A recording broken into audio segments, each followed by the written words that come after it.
there. The Vanguard will be there. Be there. Be there.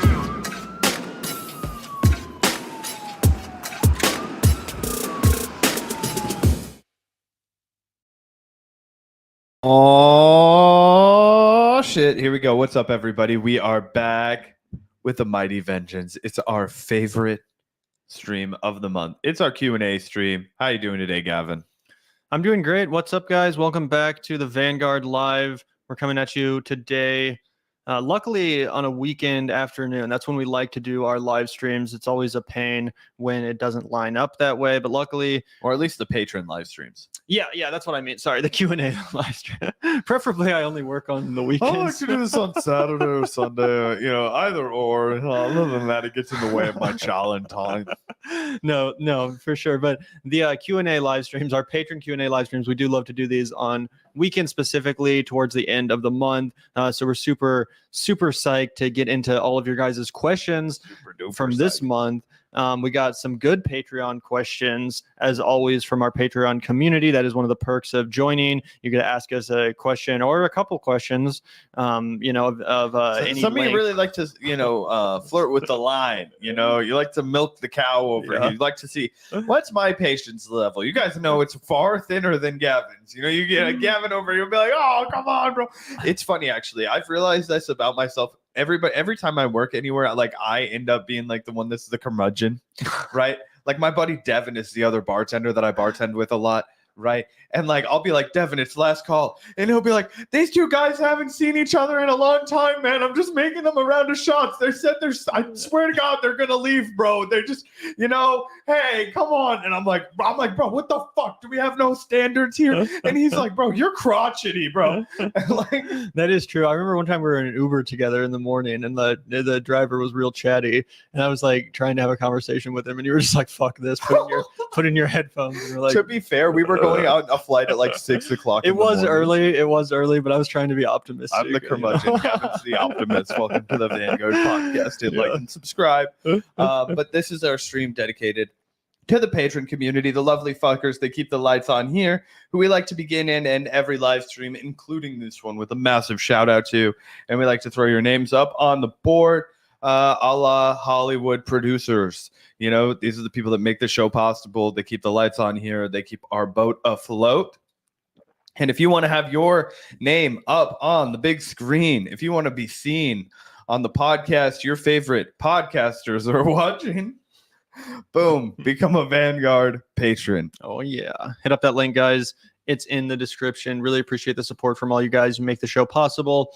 And yeah, we like to dedicate this live stream specifically to the patrons. We take their questions. And like I said, every month we get a lot of good questions from the Patreon community. We're also going to be answering all of the questions from the chat. It's at least the super chat questions. If you send in a super chat question, we'll definitely answer that on today's live stream. But as I said, one of the perks of being a patron is that if you have some unhinged, lengthy diatribe that you really just need to get out of your system and send to us or whatever the fuck, I'll have to read it out and we'll have to respond to it. Yeah, you can print out Ulysses and Gavin will just be sitting here. I'll be, making trips back and forth to the marijuana station. I'll be, Gavin will be all here, fumbling and fucking his way, just like I would be. Anyway, shout out to you, Tony DeMeo, for the first chat of the live stream. Shout out to you for being a member. That's another great way to support the show while we get all the housekeeping out of the way. If you're a member, you can view all of our live streams in retrospect. Otherwise, we release clips for everyone. We also release a Circle Jerk America stream, which is happening tonight, immediately following this live stream, for the general public. So you can get a real taste of our, sensibilities. But anyway, great way to support the show. But does Biden even know he freed Julian Assange? Well, here's the thing. Joe Biden didn't really free Julian Assange. Julian Assange had to take a plea deal that, said that he confesses to violating the Espionage Act, which is horseshit. So I'm not prepared to give Biden too much credit for that. Yeah. I would have given Biden credit if he dropped the charges, if he'd had his State Department say, hey, we're not going to pursue this. Julian Assange is a free man on U.S. soil. then I would have been like, you know what, that was the correct thing to do. But this didn't come from the executive branch. This came from the tireless work of countless attorneys, international lawyers, all coming together, advocating on behalf of Julian Assange. This came after over a decade of persecution. It is not in any way a W for Joe Biden. Frankly, doesn't have anything to do with Joe Biden, and that's the problem. He stood on the fucking sidelines while this all went down. He didn't take initiative in either direction, and I think that's one of the worst things about Joe Biden. I think that's what pisses people off the most about the guy. While he does offer this kind of abstract stability, it's because he's absolutely useless. It's because he doesn't have the ability to go in motion, right? He represents stasis in the worst way, right? So when you have the State Department of Donald Trump under Mike Pompeo, a guy Joe Biden and everybody who works for him would say is a deranged lunatic, implementing a legal battle with a political prisoner who, when you were serving as vice president, your cabinet and the executive branch had the common sense not to pursue, even through all the crimes that Obama committed. And yet you just do nothing as he continues to fight this legal battle through your entire presidential term, 4 years, as he's in Belmarsh prison, one of the harshest non-U.S. prisons in the entire world. Just a disgusting place to lay in a 2x3 meter cell. 1 hour outside of his cell every single day for sunlight. This man has children. So, can't give too much credit to Joe Biden. Personally, I give all the credit to Joe Biden. This is Joe Biden's biggest fan right now. This is a Democratic stalwart now. I think Josiah's gotten to him. No, I'm just kidding. Obviously not. Yeah, I don't think that this was a situation even similar to what happened with Obama, where he actually did pardon Chelsea Manning towards the end of his 8 years. If you guys might remember that. Yeah. And that was only because his presidency was straight up coming to a close. If that was at the end of, there's a reason he didn't do it sooner. You know, he didn't want to have that affect his reelection or his polling. Like, he didn't want to have to suffer any potential consequences from the political establishment. He knew also how fucking horrible what he did looked on an international scale. And I think that part of that was the build up to Barack Obama, that he was going to be a peace candidate. I think a lot of people forget about this, guys. Many people might not remember this. Gavin and I, we bonded in 5th grade over our coverage of this. I wasn't an Obama guy, but that was when I first started to get interested in politics. My dad was very interested in politics when I was a kid, right? My sister was too. So he comes in and he gets the Nobel Peace Prize right off the bat. I totally forgot about that. That's hilarious. And he's supposed to be the guy that's going to deal with all of the horrible things that Bush did, right? And every Democrat in 2008, the worst, like, Bush name was mud. It was mud. There has been an intense effort to rehabilitate the Bush family, particularly right up around the time that H. Walker Bush was about to kick the bucket, and he was a never Trumper, and they paraded him out on the fucking football field and did all that stupid bullshit, right? So the Bushes have been rehabilitated because instead of being an active war criminal, now he's just painting pictures of veterans and all the people that whose families he destroyed. Right? Yeah, I'm sure you feel really bad. I sure wish I could crack a couple of cold brewskis to make it not go by faster now, but I'm a born again Christian man. So anyway, he's been rehabilitated, but at that time, George Bush was mud because of what he did in Iraq. So there was all this anticipation for Barack Obama to end the wars in the Middle East. A lot of people, I think, genuinely believed he was going to do that, Gavin, if you remember back at that time. That's why people voted for him. 100%. Yeah. So I'm just saying, for people who look back at the Obama administration and you see what was the objective reality in the rearview mirror, which was taking us from 2 wars to 7, which was, doing troop surges, which was being responsible for a massive expansion of the drone program, all of these kinds of things. It's easy to forget that what he originally ran on, what got him the support of the Democratic Party in droves, man. People forget this guy was not supposed to win the Democratic Party. I sound like I'm gushing for Obama. Fuck this guy. He was just a really effective politician, man. And he snuck past Hillary Clinton. And he made it all the way to the presidency. And then he just did everything that he said he wasn't going to do. He literally lied and pivoted about everything. Basically destroyed most people's belief in American politics for like a decade. But anyway. We're getting ahead of ourselves. We still have patron questions to take. This isn't the diatribe with Zach Hour. We do that on Twitch for 4 viewers and a bus token. I try and get it all out of my system once every 4 weeks when I'm like, man, I really feel like I just want to hear myself talk more than I get to the 8.5 hours a week I do so.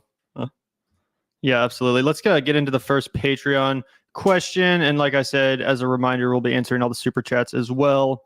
But yeah, let's take our first Patreon question from Burning Earth Citizen. Someone in your chat mentioned this guy already, but it would be great if you could get William Good on your show. He's the film The Police LA and Scientology Audit Streets LA on YouTube. He live streamed the UCLA encampment attacks and submitted them to CNN that proved which side the provocateurs were on. He started a protest against Scientology alone the end of the last year, and it's grown to hundreds of protesters worldwide that have inhibited the cult's ability to recruit. He just won a big anti-SLAPP suit against Scientology associates where they tried to inhibit his ability to protest against illegal restraining orders.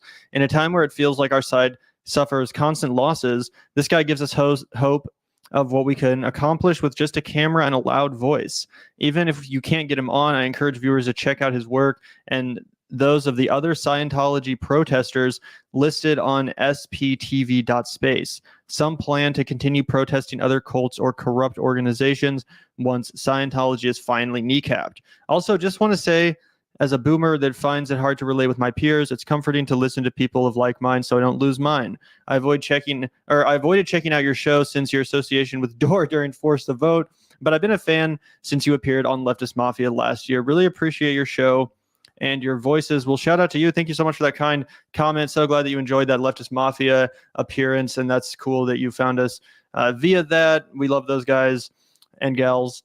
And yeah, as far as your question goes, I'd definitely be down to chat with William if he'd be down. It sounds like he's pretty busy with all of this, legal hell that Scientology seems to have given him and his organization. But we'd definitely be down to have him or someone associated on the show to talk more about that. If you have any specific suggestions, feel free to send those our way. We are trying to have on more guests in the near future, and that would definitely be a fascinating conversation, kind of talking about Scientology and the way that the public, perception of Scientology and other similar cult-like religions has kind of evolved over even our lifetimes. It's definitely been interesting to, watch that and monitor it. And even, Scientology's presence in Kansas City expanding, which is interesting. I too am a Scientologist. These So, yeah, guys, that'd be interesting. you need to stop letting the mainstream media dictate your perception of Scientology. Okay, come down to Scientology yourself and talk to a real Scientologist about Scientology, where we can science your tology, okay, and get your thetans done right. Okay, but don't ask any questions about that. All right, you're not supposed to know that. Yeah, that's supposed to cost you about 10, 15, 20 grand.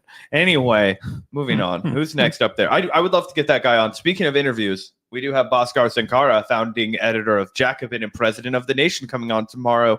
We're going to talk to him about the evolution of the progressive movement. We're going to discuss, the momentum that was so palpable in 2016. And I think, again, in 2020, I think we all got pump faked. I think we were all ready to believe again. I was. I'll speak for the collective. I remember New Hampshire night. I was stoked. I remember Nevada night. I was stoked, right? I thought that the world was like in the palm of our fucking hand. Anyway, so we're going to talk to him about that. I also want to talk to him a little bit about gambling because he wants to ban sports gambling, I think. I definitely want to keep sports gambling legal but heavily regulated. So that'll be a good discourse to have as well. Hit the like and subscribe button if you want to hear us talk to Bhaskar. Very excited for that conversation. Yeah, super excited for that conversation. We were inspired to reach out after Jamal Bowman's loss and figured he'd be a great, commentator or voice journalist, whatever, to have on and kind of talk about the end of the whole Justice Democrat era. Something he obviously covered in depth at Jacobin. So super excited for that conversation. Make sure to hit the notification bell so you don't miss that tomorrow. But yeah, Zach, do you want to take this next question? Yeah. What's up, mathematics? 1, what is your relationship to old-fashioned morality? In other words, do your homework, don't lie, be courteous, etc. Are you the kind of guy who, if Professor Chomsky asks you to hand in that essay by Wednesday, will you do it? My old-fashioned morality is don't fuck over the people that you care about, right? And assess the institutions for their own value. When I was in high school, one of my favorite things to do was whenever a teacher would give me a fucking big ass, this is me being a fucking idiot piece of shit high school student, but just, I can't claim here and be like, I was the guy that always turned in my homework. I would always be like, fuck you. You think I can't cheat on this test? Let me show you I can cheat on this test and still get an A, right? Because I don't care about balancing equations in chemistry. That was never going to be my path. I never needed to cook crack rocks, and there was no market for me to, do anything with a Bunsen burner. So that wasn't my role. But anyway, I think you just treat people well. I think in today's age, the best morality that you can have is, building a community for yourself and taking care of the people around you, not being a dickhead to them. So sometimes I fuck that up. I try. Honestly, I've learned a lot being it's weird being a bartender, but it's true. I've had to work with staff and I've had to work with people that piss me off a lot and that I love and that I really care about. And, we all piss each other off. I piss them off all the time.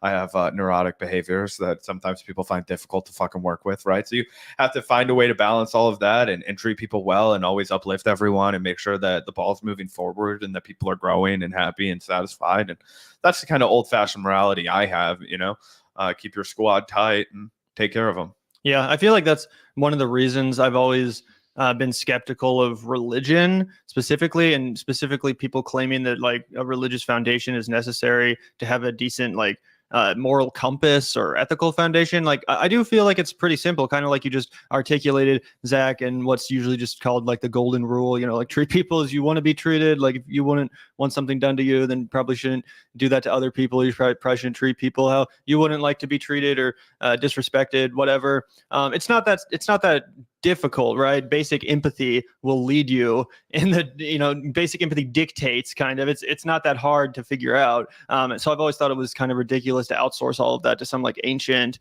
3,000 page long text or something. I don't really think it's necessary. But yeah, as far as good old fashioned morality goes, I mean, yeah, obviously I don't think it's very controversial to say that lying is bad. I don't know if homework has anything to do with morality, but yeah, I mean, if you're like voluntarily in a college class, then yeah, you should probably turn in your don't plagiarize somebody's work. Like, yeah. Also, I do think college is a little bit different than like K through 12, because there you're, it's like involuntary. You literally have to be there.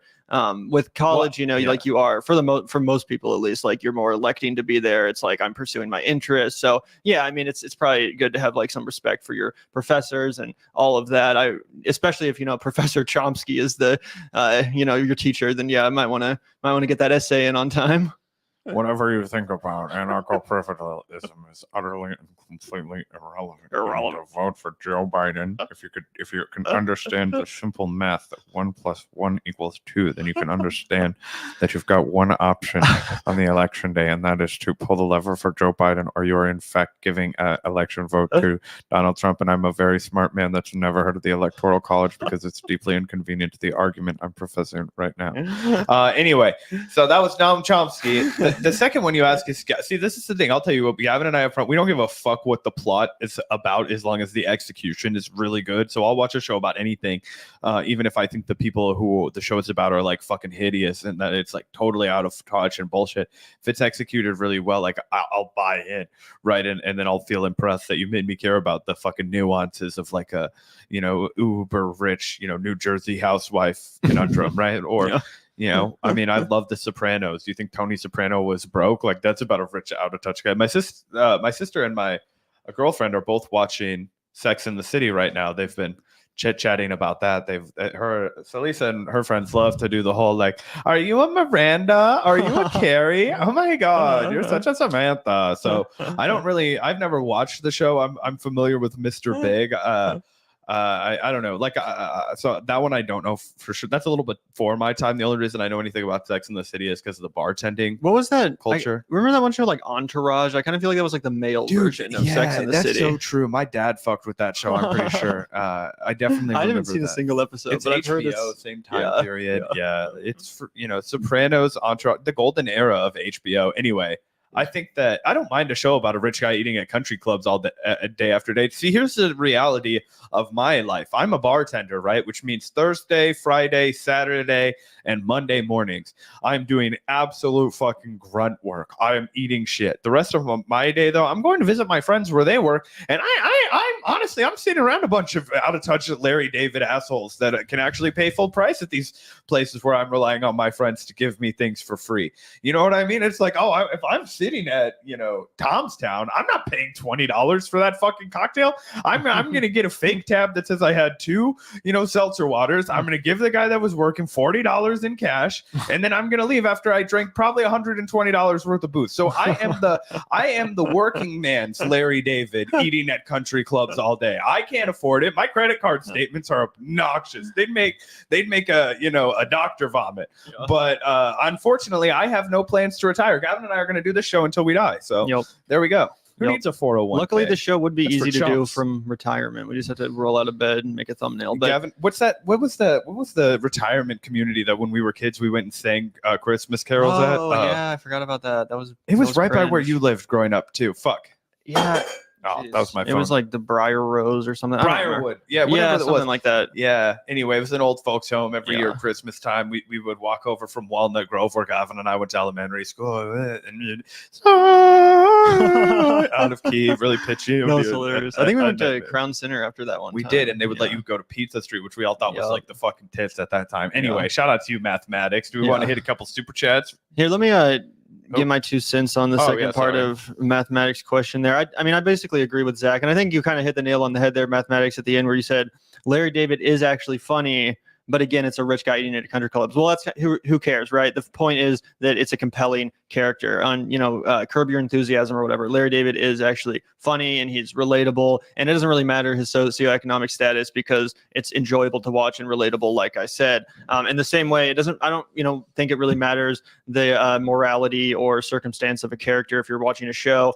As long as the character's interesting, right? Like the movie Uncut Gems is a great example of a film that just stars an absolute dirtbag piece of shit, terrible father, terrible husband, crook, cheat, gambler, etc. But he's actually super, interesting to watch, compelling. And the greatest thing about the film is that it ultimately kind of makes you root for him, despite, feeling kind of sick about it at the same time. That's what's interesting about that movie. But if it was, written by untalented writers or directed by an untalented director or starring an untalented actor, then it could have been a total drag, to have to sit there through 2.5 hours of, watching this complete fucking loser fuck up his life and everyone around his. That might have not been fun to watch, but since the movie was well done, like you said, Zach, it is interesting to watch and it's compelling. Or The Big Lebowski, 2 losers go around and fuck up. Like that could have been horrible. Yeah. Or it's amazing and it's one of the best movies you've ever seen. Yeah. Like, it really is. It's all in the execution. Like, 2 sociopaths go out and do X, Y, and Z. Well, that could be really good or it could be really bad. You know what I mean? Exactly. That's where Zach and I disagree about Natural Born Killers. I think it is really good. Okay, so I wouldn't have a problem with it in premise. I just never like it as much as I want to. I just can't make myself feel like, oh, it's a masterpiece. Just because I'm like, to me, it reads like a You gotta little. watch it again, bro. I've seen it on the big screen, Gavin. It doesn't. We walked in like 5 minutes late. You 5 were minutes out of your element, man. I was a little bit of a pearl clutcher with that. I thought it was a little too vile. I thought it was gauche, Gavin. I thought it was a little bit over the top. I thought it was racist. I thought it was a good. Yeah, exactly. Gavin loves any movie where there's even subtext of like what's the word for people who have sex with their own children? What is it? I can't even think of the word. Incest? Incest. Yeah. Is I guess that. I don't think that's in. Oh no, it is in Natural Born Killers. You're right. Yeah, but That I is think fun. there's a specific word for the incest when it's the parent and the child. Anyway, we can dig into that. Rocket 6923. There's nothing to dig into. I'm sorry. You may have covered this already, but did you see Brianna was signal boosting for alt-right YouTuber Lauren Southern? See, this is funny. I don't know who any of these people are. Lauren Southern. She's like a Nazi. Yeah, Lauren Southern, Lauren Boebert, Lauren. Yeah. I think Destiny also had a Lauren Southern phase where like they were streaming together and having Is she friendly a hot chick conversation. that gave him attention? Because then that would make sense. Yeah, I think she's like fairly attractive. Yeah, that's the Destiny recipe. A hot woman that will fucking Yeah. talk to me on my webcam. But yeah, I did see this rocket because I actually saw this because Brianna Joy Gray got called out by Brianna Wu because Brianna Wu was like, "You're hanging out with you're people that are signal boosting you are anti-Semitic or something." And then Brianna Joy Gray like responded with a screenshot of Brianna Wu signal boosting Lauren Southern for being like, "You're so base now" or something. And she was like, "LOL, that's gonna trigger the libs, but let's get coffee, homie," or like something stupid. I don't even remember. But yes, I do know what you're talking about. Obviously super hypocritical from Brianna Wu, who just fucking sucks. I'm sick of her. Yeah, absolutely. Shout out to you, Rocket. I don't have much to say about Brianna Wu left. There isn't much to say. She was irrelevant to me when this started happening, and then I found out about her, and I was like, "You suck." And now I'm like, "Okay, well, this isn't fun." Yeah, I never anymore. wanted to have to know anything about this in the first place. Shout out to John McKenney, though. This is a great question. What is a movie you think is overrated, and what is a movie that you think is underrated? For me, I'd say Titanic is overrated. Oh, that's an easy one. The Adjustment Bureau is underrated. Let's throw out a bunch of our overrated movies. I'm going to break my father's heart. Shawshank Redemption, a little overrated. You all know I hate Forrest Gump. I've already been on that diatribe on this fucking podcast. So let's see. Overrated fucking movies. Anything that's like Oscar bait, right? Like The Theory of Everything with Eddie Redmayne. Oh, you know, like the Imitation Game. Remember that exactly. shit? All the shit that's like The Darkest formulaic. Hour. Although I heard Gary Oldman was actually pretty He good is, at that. but I mean, in the same way that like Benedict Cumberbatch is good in Imitation Game. I never saw either of those because Okay. I just was They like, both these both suck. look like shit.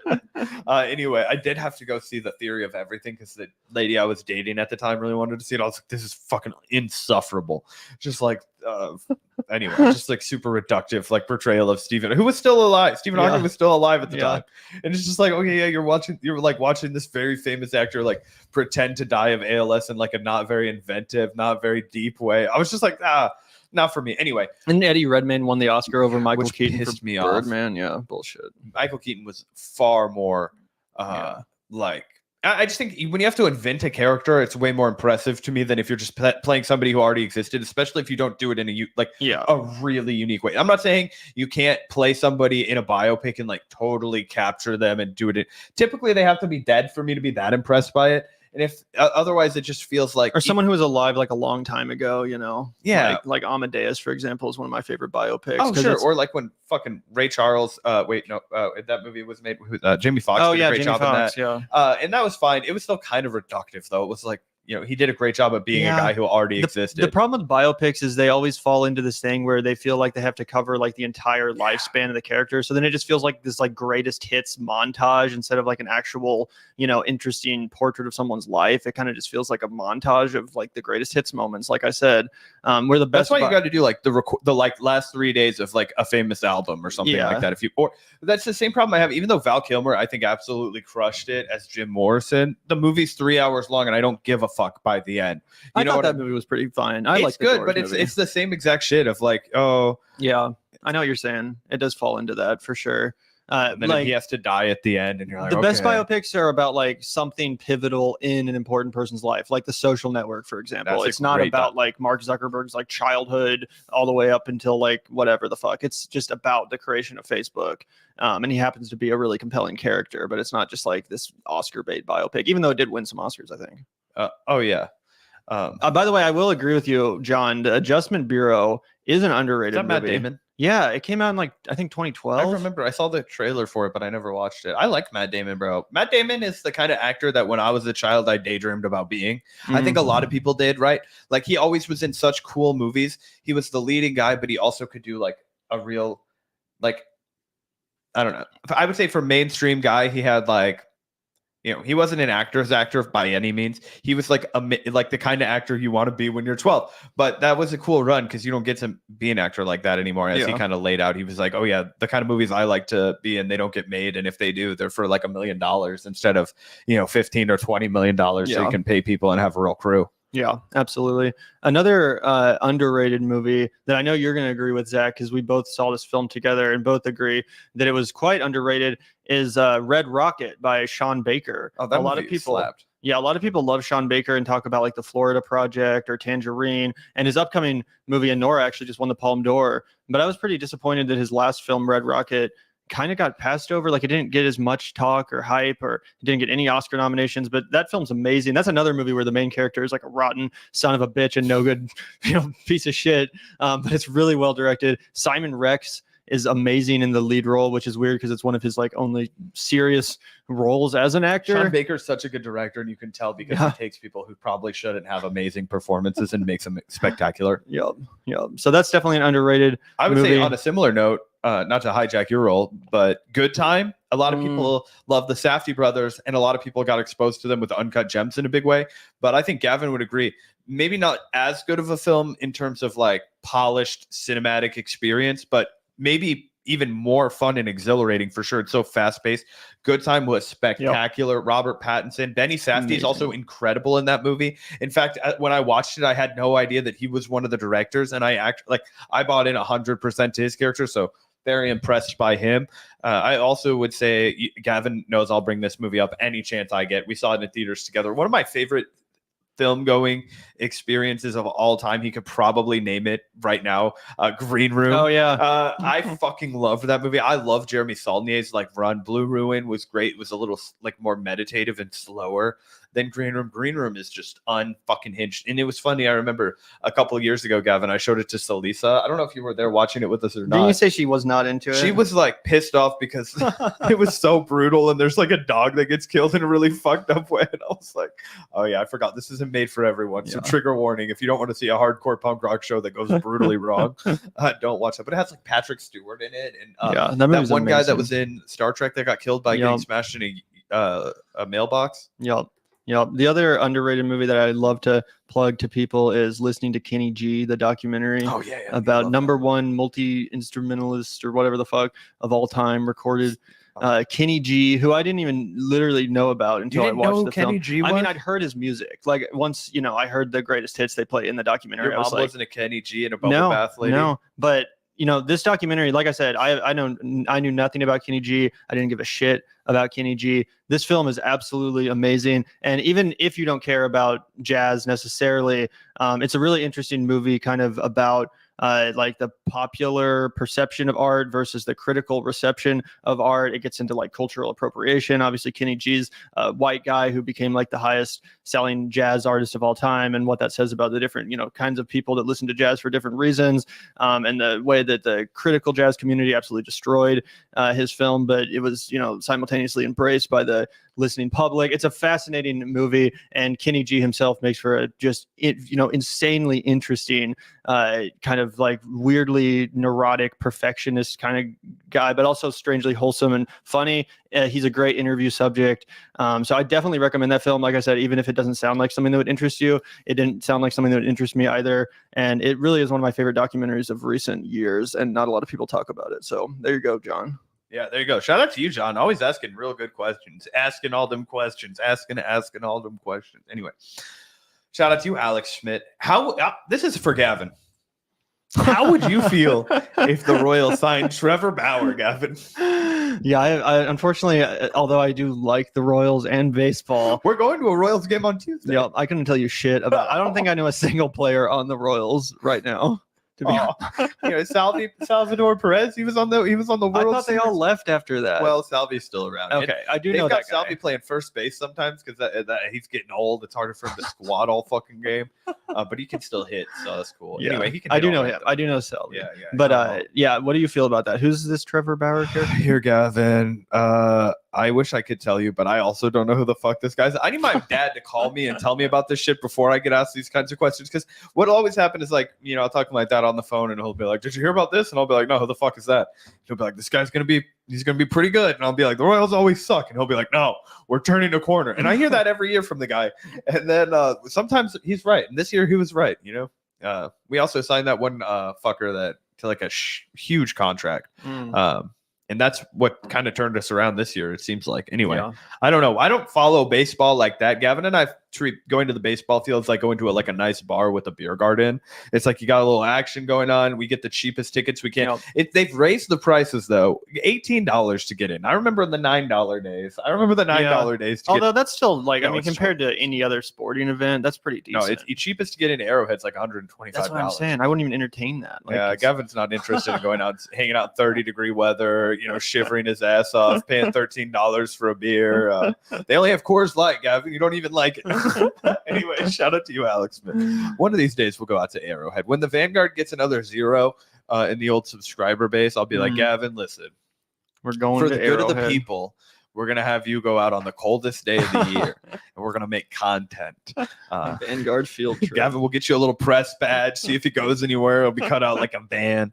Anyway, so shout out to you, Alex. I wish we could say if it makes the team better, I'll be happy, and so will Gavin. Yeah.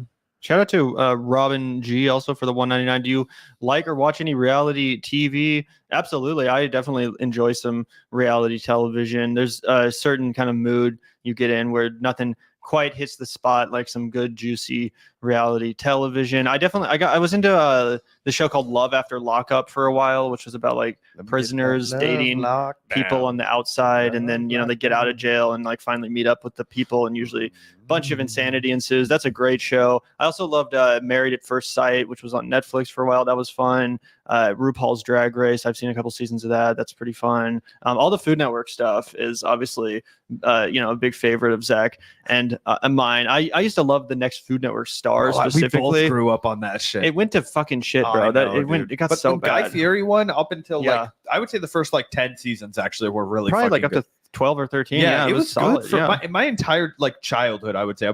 I stopped paying attention to that shit probably around freshman year of high school, but it was mostly good. Top Chef was the same way, dude. I used to now Padma Lakshmi's gone, dude. I was a Top Chef purist. I'm a diehard. I've seen every fucking season of Top Chef. Top Chef is when good. I was in 3rd grade, I used to watch Bravo every single fucking when they would put out a new one.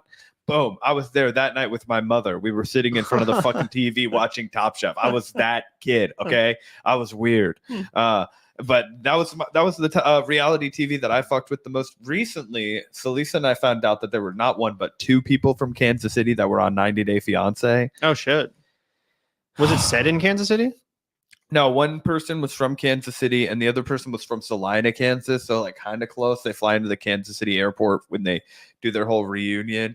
It's like a lady and a dude from Jamaica, I think. And then a dude from Kansas City and a lady from like Trinidad and Tobago. But man, there's some real drama because it's the same season. This like 45-year-old lady gets married to a 23-year-old kid from Egypt. And he's like hardcore, like Muslim conservative guy. And he's like telling her not to fucking see her friends or talk to anybody in public and like fucking, just clapping at her, like fucking telling her to do this and do this shit. And it was gnarly, man. And so Lisa's like getting triggered and so am I while we're watching it. Damn, I'll have to check that out. Shout out to you, Robin. Let's get back to a couple patron questions real quick. We took a little bit of a break, but keep those super chats coming, guys. We'll get to all of your guys' questions in a moment here. But yeah, we did get some other good questions from the chat. Let's take a look at the next one. Really quickly, I just want to add, I do miss the era of actual cooking shows on Food Network when it was just like somebody in the kitchen teaching you how to cook and telling you a story. That's why Food Network lost their market share. It just became diners, drive-ins, and dives in cooking shows. There was no like in the kitchen with Bobby or Ina Garden or Giada De Laurentiis or anyway. And honestly, even a lot of the newer competition shows, they look so fucking cheap. Like you'll tune in and they're just like in some like grocery store parking lot. Yeah, and it's clearly just like sponsored by whatever, like the fucking like Ralph's or whatever the grocery store is in like LA, and like the production design is garbage, and it's just like random like people on the street being like, "What's going on over there?" Like it used to be way more.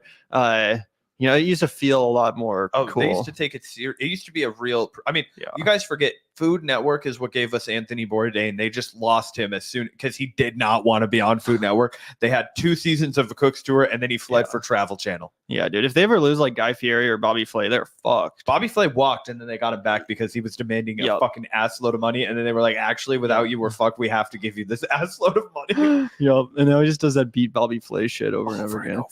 Where he, by the way, loses all the time. It's pretty funny, but he's old man now. Oh yeah, this is the last one. Another screed from. I told you, bro. This is all Gavin. This is his Ulysses. All right, he's finna get his wake. When did you realize that 99% of American politicians and media commentators are full of shit and playing a game that has nothing to do with the truth? When did you get disillusioned with the Democrats? God spoke to me, told me I was the 1%. For me, I mean, obviously it was like basically in the wake of the 2016 primary after I realized how rigged it was against Bernie, not just the Democratic Party itself, but also the media and the way that the entire race was framed. I mean, that was obviously incredibly radicalizing because going into that race, I was like, Bernie has a fair shot. Like this is a real nominating contest. He could easily win this thing. And then afterwards I was completely disillusioned and I'm like, it would have almost been impossible, even if he'd done everything right, for him to win this thing, given how stacked it was against him from the beginning. So, I mean, I would say that is probably around the time that I truly got radicalized. Yeah, for sure. I mean, mine might have been slightly after that. I would say that 2018 was when I was like really like I knew everything that happened in 2016, but I'd also with the way that my personal life had taken a fucking tank and I'd moved back. I didn't pay attention to politics that much. I kind Yeah, of you were a little Bernie skeptical the first time around, right? I wasn't Bernie skeptical. No, I I was thought just you were a little bit like Bernie. Like, no. I wrote like plenty of articles in our high Mm. school paper being like fucking Bernie bro as fuck. What happened was is after the election was over, I just tuned everything out. Like I went to a fucking couple of like anti-Trump rally protests. I did all the marches in the streets of Chicago and all that stuff, right? And then I moved back to Kansas City and I just like worked constantly for like 18 months, 24 months and did enact this bullshit. Yeah. And then it wasn't until 2018 when I decided I was like, all right, let's dust it off and like let's start covering or like looking at politics and getting plugged into it every single day. And that was right around the time of the Claire McCaskill, Josh Hawley race. And that was right around the time that I originally was like, Gavin, we should start writing about this shit. And you were like, fuck this, dude. You're just gonna get bored after like a week, and I'm gonna be the one that does all the work. And then it was foreshadowing. No, luckily we did what you said, but that's funny. Yeah, that is. I do We remember called that it period. Milk Mag at that Milk time, Mag. which was such a dog shit name. We gotta Thank find God. that ad of me pouring the milk all over the newspaper or whatever. Yeah, there's also one of me spitting in your kitchen. That was the same one, Oh, I is that think. the Yeah, same one? yeah. That's how it begins, and then it ends with a shot of the rest of the milk getting dumped all over like a Casey Star or something. Dude, if that exists, I want to find it and put it on It's Twitter. somewhere, bro. We're gonna find it. Dude, but- yeah. Is it on? Was that before you got a Mac? I think so. I'd have to like look through one of my older Google Drives. I I was might be gonna able to say- find it like maybe later if you're answering a question or something. I can look through my phone. Yeah, dude. I'll read the rest of it. Gavin, keep looking for that. I want to find it. I need that. I've Yeah, looked go for that for a it. bunch of times to tweet it out and be like, this is what started it all. Like me and Gavin being like, fuck this. Anyway, shout out to everyone that supported us. Oh, I along found the it, way. bro. Oh, wait, he found it that fast? Okay, so, if you can put it up on screen, we got to react by the end of the live stream. Okay, Yeah. I don't remember any detail of every detail of my political journey, but I can tell you that even when I began watching the Vanguard, probably the second half of 2021, I would listen to a Harvard debate between Chomsky and Dershowitz on Palestine and go, both sides are making very important intellectual points. Only much later did I come to understand, to borrow Chris Hedges' account of him, Dershowitz lies like he breathes. Well, yeah, I mean, I think on an issue like Israel-Palestine, it takes a while to get a full-fledged understanding of it. It's a very, holy shit, I'm just seeing a video of myself from like Damn, this is like before you even had a beard. yeah, dude, That's I didn't have a beard crazy. at all, and I always wore that KC hat backwards. That was like a staple of my life. Yeah, it I was. never took that fucking hat Oh my off. My God. sister got that for me. You guys Anyway. didn't know what treat you were in for today when you clicked on this live stream. Yeah, you guys are. We have to tweet out that video by at the end of this. Okay. So I think that Gavin and I, even up until after 10/7, we knew that everything that was happening in Palestine was horrible, but I don't think that we had the depth of understanding that we have now. I'd be lying if I said that I had the dexterity of knowledge. And even still, I'm learning all the time about what's happening over there.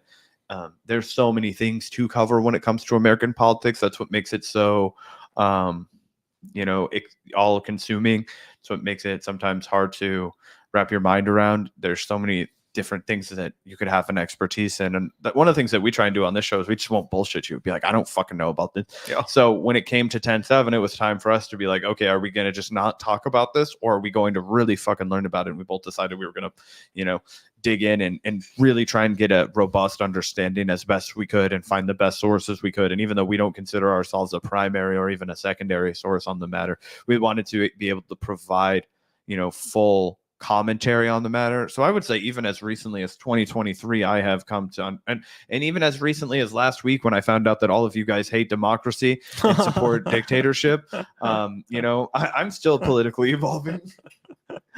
Yeah, shout out to you, mathematics. Really appreciate that. And yeah, let's take a trip back in time, guys. About 5 years ago, when Zach and I had not started the Vanguard yet, but the idea was percolating in our minds at this point. We knew we had to do something because we just did not want to get real jobs. Yeah, at all. exactly. We were like, let's find a way to it's talk about to be our about time. politics. So yeah, this was the first ad we ever shot. It's only like 30 seconds, but this is the first ad and only probably that we shot for Milk Mag, which was basically the original name for the Vanguard when it was, supposed to be like a magazine. That was the idea, even though it was really just a blog online. It was called Milk Mag. And we've been fighting the establishment press since the beginning, guys, as you can see depicted here. in visual In Gavin's old cinematic form. apartment. Yeah. This is my old apartment. This is at Brookside, but it's the Yeah. one before it flooded, even, right? Oh, Because everything shit. flipped over to the other side, right? I thought this was maybe you're right. I forget if this was the original or the other one. Because I but- could have, well, maybe, I mean, it could just be the camera framing that's making Yeah. me to think it was the. Anyway, long story short, it's old. That's babyface Zach. I don't know if we get to see Gavin in this clip, but I don't hope we think do. so. I think you're the star. He's of the behind show. the camera. Yeah. Anyway, let's take a look, guys. This is great cinema. Go full screen.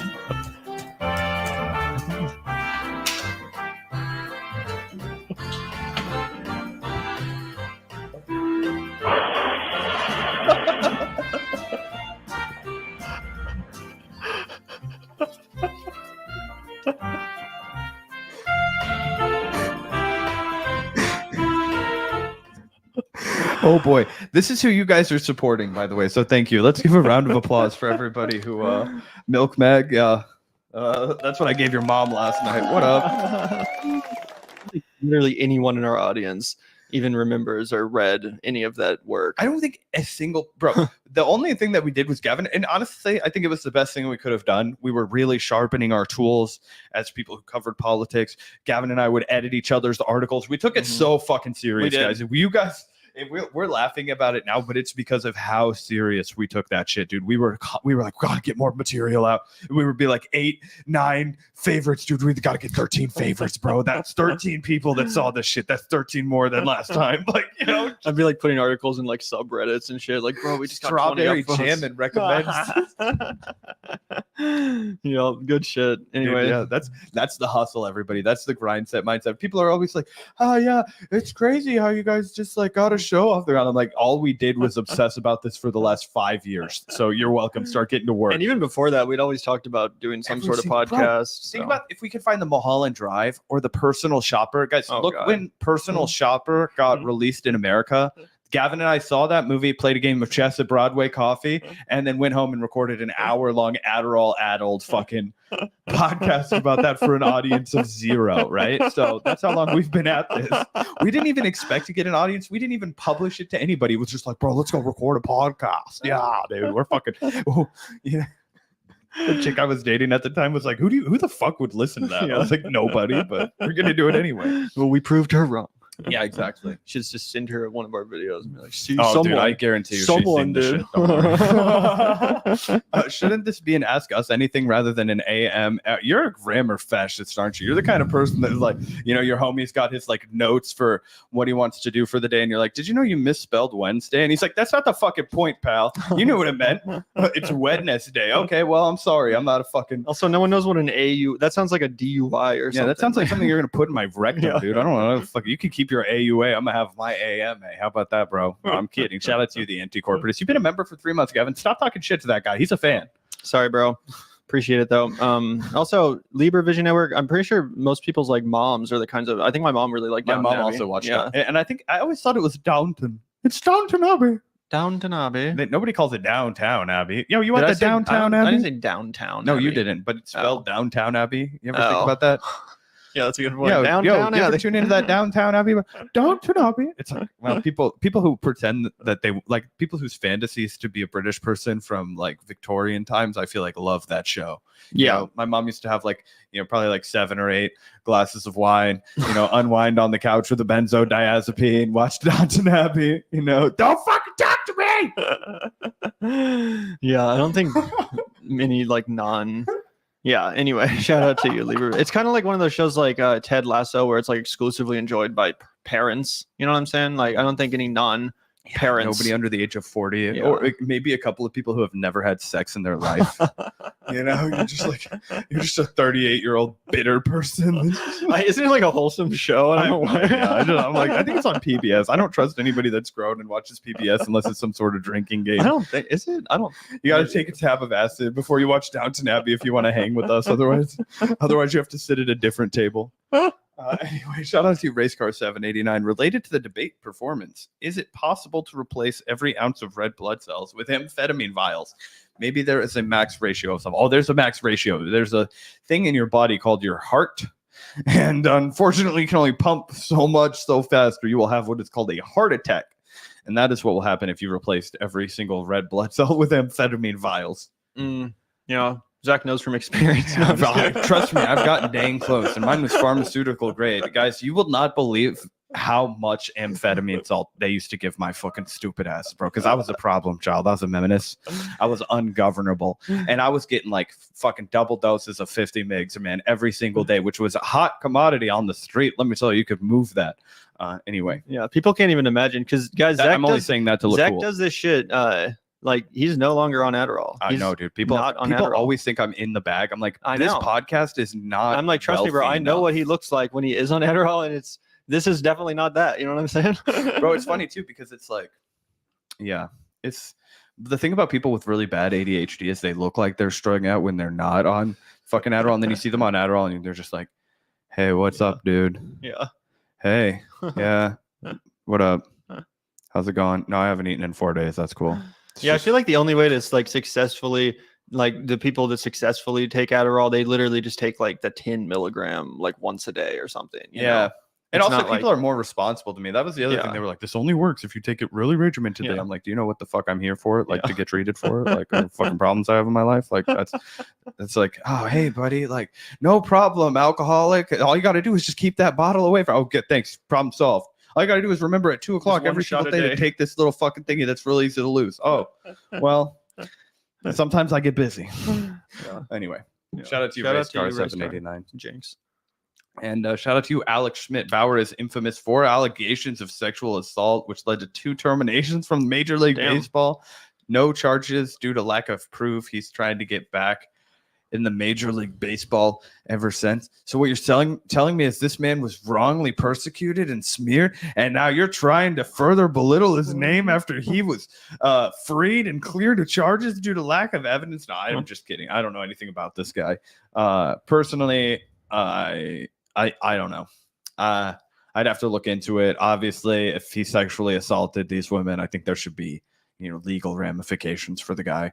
But I can't speculate because I literally just said I have no idea who this guy is. Yeah, I mean, I'd have to know more about him too, Alex. It's like, I mean, there's varieties to gradations to the, sort of accusations and allegations. But I mean, yeah, like I said, I don't know enough about baseball. Well, I can answer this question easy. What advantage is had by crushing and snorting Adderall? Well, I'll tell you what, buddy, your stomach. Okay, breaks things down a lot slower than your fucking palm does. All right, you get that all fucking mashed up real fucking good into a fine powder, and then you go, and then it's a fucking burning sensation that just runs all the way up the fucking your forehead, and you'll feel it right here until you feel it in the back of your throat. That's the drip that comes down with it, and then if you're not used to it, you got to be careful because your nose will bleed. But it gets you high and then what's crazy is, you think it gets you high like that, right? And then you'll see those motherfuckers that start busting out the needles. Oh, with Adderall? No, then you switch to like fucking injecting. I was like, what? See, this is the thing. It's like you don't smoke coke, right? You smoke crack, right? You don't shoot Adderall, you shoot smack. Yeah. So you heat it up with a spoon and then you draw a little bit of your blood out. I've never done that shit. I'm not fucking crazy, but that's what you do after there's the Axl Rose line. You used to only do a little till a little wouldn't do it, so a little got more and more. Just keep trying to get a little better than before, right? The way the drug addiction works, the way that drug use period typically works. Some people are exceptions, right? Like there's the one guy in Train Spotting who can just put the heroin down. Like I said, there are flukes of all kinds, but you're gonna just keep wanting it faster and faster and faster until the fastest way is just to shoot that shit into your fucking vein. So anyway, it's a downward spiral. Don't get into that, kids. Yeah, it's good advice. And by the way, shout out to you, Larry. Thanks for the $5. You guys ever reach out to Ben Shapiro to debate? He would never debate an expert like Mehdi Hassan or Norm Finkelstein, but he might underestimate you guys and agree. We'd probably have to show up to one of his stupid ass college kid events and ask him a question and line at the auditorium. I don't think Gavin has to wear a dress and dye his hair blue and tell him he's non-binary, and then we're in. We're in. Yeah. We're so in. And then Gavin's a better debater than me. He would have to be our stand. It depends on the subject. But does Ben Shapiro just go on podcasts our size? I don't think he does. I don't think he has on or entertains anyone of our small size as a podcast. Obviously, I'd be happy to do it. It would be huge for our channel engagement wise to have a fucking debate with Ben Shapiro. But unfortunately, Larry, don't get your hopes up.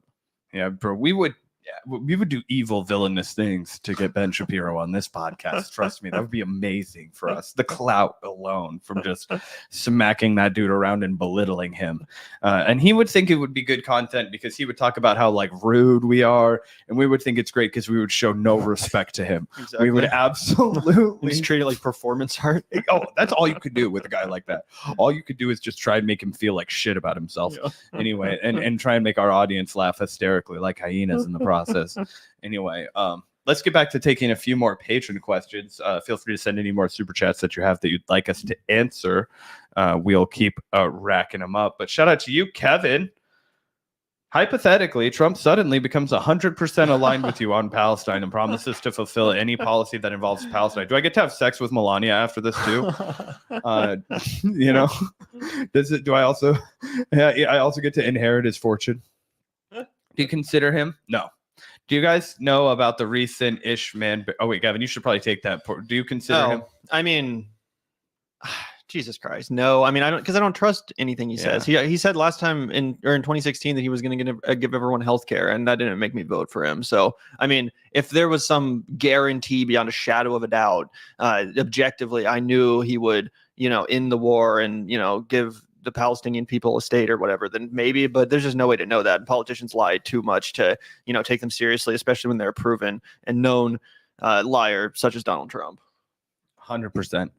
Do you guys know about the recent-ish man or bear debate? Let's change it up to make it interesting. Would you rather leave your daughter in a forest with a bear or a libertarian? A bear. 100%. Have you heard about this debate, Zach? It's kind of funny. No, I haven't. There's like this, I think it started on TikTok, but there's like all these TikTok chicks who were basically talking about like, would you rather be alone in the woods and there's a bear or another person who's a man? And they were and it was like this debate that kind of got interesting where people were like, well, the bear's it could try to eat you, but you could avoid that. The man is going to like try to rape you, or all men are just closet rapers. Right. But if you're like out in the woods and there's no, consequences, there's no law enforcement, like, well, see, that's what's fucked up, right? It's like, you have to feel bad that we've created a society where women feel like if there's no law enforcement, then they're just going to get raped. That's why the police have power. Yeah. So, oh boy, that's a real cruel indictment of the society that we founded, folks. That's real horrifying. Like I get it. Like, it's funny. Men are really horrible, but it's also like, bro, like I am a man also, and I swear to God, like if we're in the woods together, I'm gonna be like, bro, how do we get back to civilization? I fucking hate the woods. Like, you know what I mean? My prerogatives aren't gonna be, I don't think there's any cops around. Spread your legs, whore. Like, that would be fucking crazy. Yeah, you'd probably. I mean, yeah, if I was in the woods, like sex would just be probably one of the last things. I feel like I would just be like, where the fuck is some food and water? Get some poison ivy. I'm so thirsty. I'm so hungry. I haven't smoked a bowl in a week, but I do understand the dilemma, and it is an interesting psychological question. So yeah, it's interesting. And as far as the libertarian or the bear, definitely the bear. Sometimes you eat the bar, sometimes the bar eats you. Anyway, on your uneducated opinion, Gavin, who will win the Euros or Copa America? I don't fucking know. Yeah. Also, Gavin said not to be Bernie Hopium, but imagine this scenario. This is your team, Gavin. This is the crew you've sponsored now. Dems decide to swap Biden. Convince Dems that winning is pretty much impossible now. Tell them that Bernie would be a good fall guy to nominate in the eventual loss. Bernie wins. Woo! Gavin thinks that's pretty likely too. He's going to borrow that line and reappropriate it for his own tomorrow. Yeah, unfortunately, Kevin, if you know anything about the Democratic Party, they would much rather lose to Donald Trump than win with a progressive like Bernie Sanders. We talk about it all the time, but Hunter S. Thompson's great book, Fear and Loathing on the Campaign Trail 72, talks about a very similar situation that happened, obviously, in the 1972 election when a pretty progressive anti-war candidate, George McGovern, actually did clinch the nomination. And then the Democrats basically let him lose, and he got absolutely destroyed in a landslide. And in large part, thanks to the fact that the Democrats totally abandoned him. And obviously, he had some issues himself, didn't run a perfect campaign necessarily. But yeah, that's one example. And I think the exact same thing would happen. Well, also, what was the fucking thing with the electric shock treatment on his first vice president? I don't know if that had that much to do with it, but I don't think it did have as much to do with it because according to Hunter Thompson, it had a lot to do with it. But again, it's hard to know how much that has actually in terms of. Yeah, his vice president had to drop out because it turned out he had some issues in the past with electric electric shock. He'd gotten treated with electric shock, which is like because for depression, which like nowadays Right. you'd have to wonder if that would be, but in 72 that was disqualifying. It's also fucked up that was ever even a treatment for depression. Imagine being so fucking retarded that you're like, just shock him, just shock some sense into him. Yeah, just get him to shut the fuck up. We'll have that old lady over there change his diaper once a week. Yeah, bro. Medical practices used to be so fucking I've wild, seen like one flew over the putting cuckoo's maggots nest. all over fucking wounds to clean it. Did you ever hear about that? Like back in the day, they would just like they thought that like putting maggots all over your like fresh wound would actually clean it, not realizing that would like way fuck it up worse. Oh yeah, I'm so happy that. Oh god, I don't live back then. Also, as far as the Euros in Copa America, I saw that in the Germany game it was raining during the Copa America while I was drinking a beer yesterday. That's my thoughts on that. As far as Copa America goes, I'm cheering for Ecuador if they're still. Is in this a soccer thing? Yeah, they're both soccer. Copa- Football, Copa Gavin. Come Vino. on now. This uneducated fucking swine. I heard he hates anybody with a skin darker than his. God, He says that's for the poor. He only likes sports where there's a big fucking poverty gap. You know, the entry barrier. You have to be financially affluent. He's really well kept up on the polo I only circuit. watch fencing. Yeah. Equestrian. This dude did fence. Don't let him bullshit you. No, I did. This man's a fencer. He comes from the aristocracy. Okay. I never My took it people all don't that fence. seriously though. I kind of just liked the sword fight. Yeah, he's backpedaling now. He knows I've caught him with my people are bare knuckle brawlers. Gavin's are the fencers. You know, we don't wear tights in my family. No, I'm kidding. Shout out to you, John McKinney. What is your favorite and least favorite lightsaber? Mine is Luke Skywalker versus Darth Vader in Return of the Jedi. My least favorite is Rey and Kylo Ren versus Royal Guards in The Last Jedi. Well, I'll start and say I agree with you. My least favorite lightsaber is Kylo Ren's. It looks stupid. Controversially, my favorite lightsaber is Mace Windu's. What say you, Gavin? Wait, I think now that. Wait, are you saying your favorite lightsaber or your favorite lightsaber battle? Oh, he says lightsaber. Or I'll stand with Mace Windu and Kylo Ren. Mace Windu is obviously a legendary. I love the purple lightsaber. Yeah, did you know that was just because Samuel Jackson wanted to do it? Like I did read that. Yeah, George Lucas is like, "Do you want green or blue?" And he's like, "Bitch, I want purple."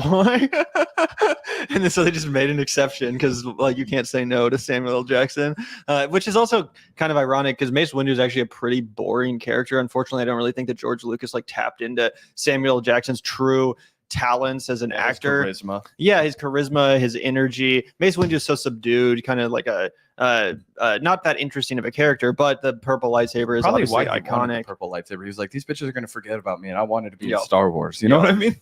I will say, John McKinney. Well, first of all, I disagree with you about the Rey and Kylo Ren fight in Last Jedi. I actually think that's the only good scene in The Last Jedi, and one of the only good scenes in the entire sequel trilogy. I don't like The Last Jedi. I think it's a piece of shit. But that scene with the Royal Guards, I did like the visuals of it with the red costumes. That actually reminded me of something like from the original trilogy where it was visually distinct. I felt like the costumes were practical. It didn't just feel like a CGI green screen mess. You know, it felt more tangible. And I know people have like made fun of the choreography of the actual lightsaber fighting in that duel. But I mean, if you look at the original trilogy, a lot of the lightsaber fighting is pretty clumsy too. It wasn't until the prequels where it got all super crazy samurai epic, like insane choreography and stuff like that.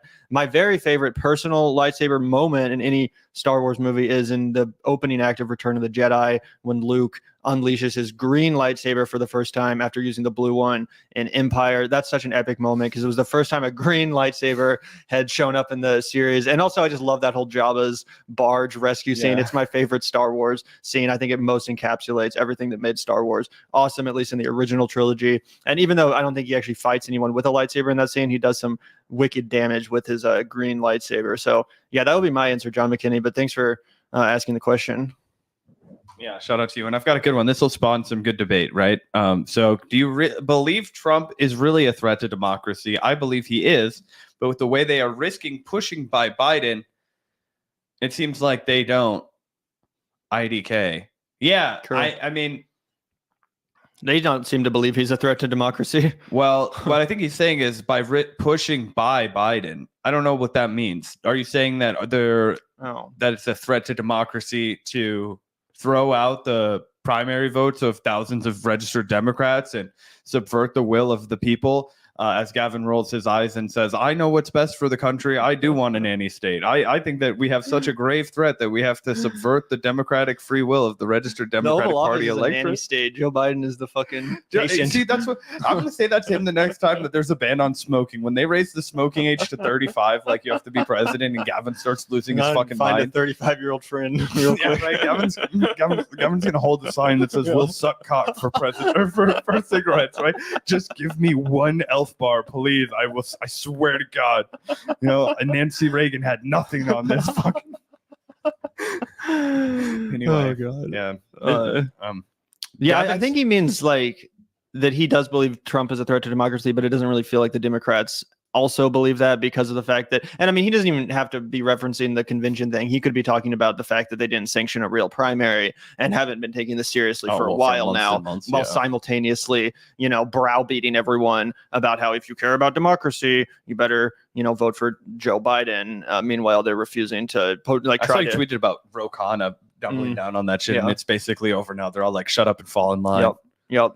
Biden is almost 100% sure going to be the nominee, which is crazy that even people like Ro Khanna are out here gaslighting us about it. And do you see this tweet? I thought you would specifically find that was funny because he was like, just like Rocky, Bro, who couldn't speak too hot or whatever. I'm like, Matt shut Stoller, the fuck up. fucking even Matt Stoller got him. But yeah, Gavin got him right here too. Let's throw this up for everybody, so you can see. Rocky, it's true, wasn't the most eloquent in speech. He also wasn't running for fucking president. I don't know if Or a anybody real saw person. that movie. Yeah, or a real person at all. So Rocky wasn't the most eloquent in speech, but he was a fighter.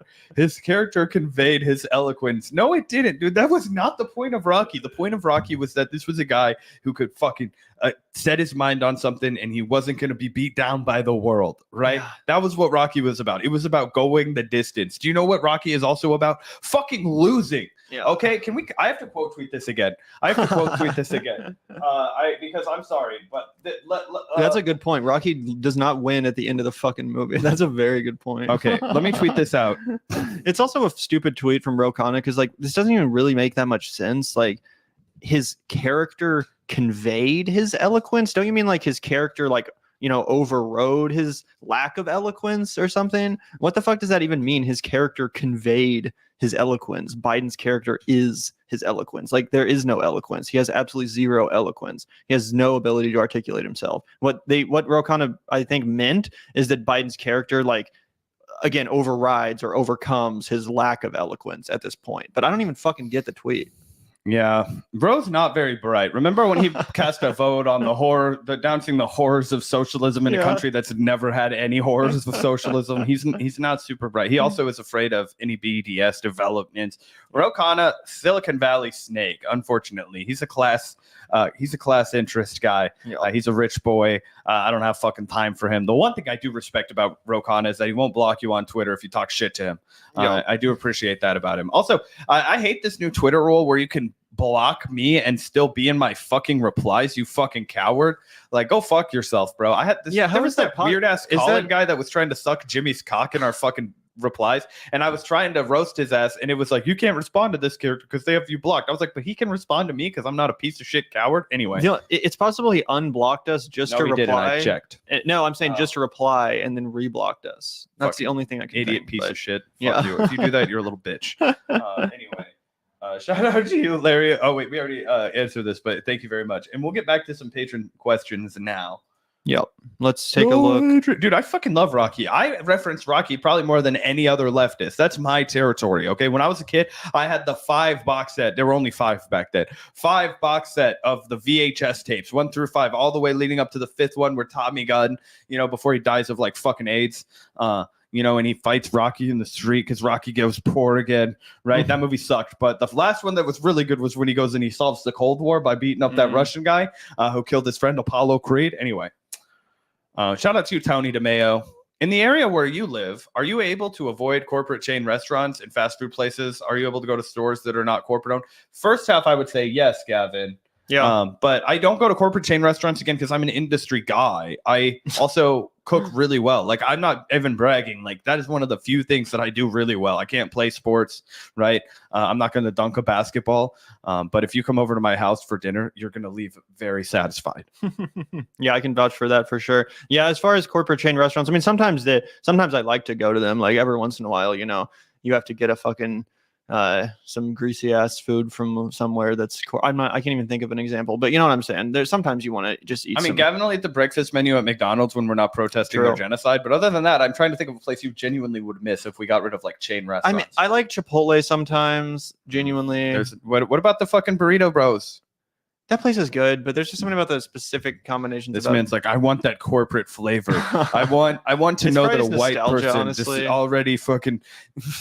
I mean, there's a few other things like, you know, I like going to like Freddy's sometimes, but I mean, for the most part, it's pretty easy to avoid them. That's a local joint though. That's our In-N-Out. It gets a pass. True. At this point, well, also we're at the point now with like the mass consolidation of the food industry and the market and everything. Like, even if you are going to a more like local fast food restaurant like Town Topic, for example, like they're still getting most of their food from like Cisco and outsourcing most of their, you know, actual product to corporations. It's not like it's all from the fucking local family cow farm and also, shit. They fucking rip.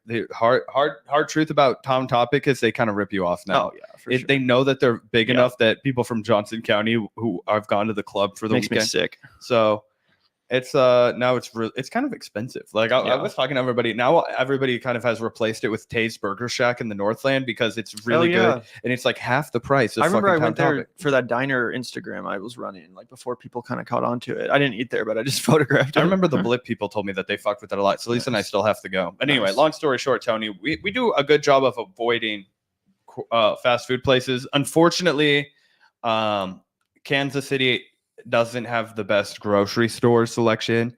I shop at Whole Foods too much. I hate myself every time I do it, but it's the grocery store that's right by me. The other one that's by us is this place called Cosentino's, and it is a huge markup, and it's not that good of produce. And then there's also a March to Sunfresh, which is 24 hours, but they have really shitty produce, and it's about the same price as Whole Foods. So, I try and get what I can from the farmer's market, but I would lie to you if I told you I didn't go and fucking give Jeff Bezos like a fucking $200 a week at the grocery store. Fuck.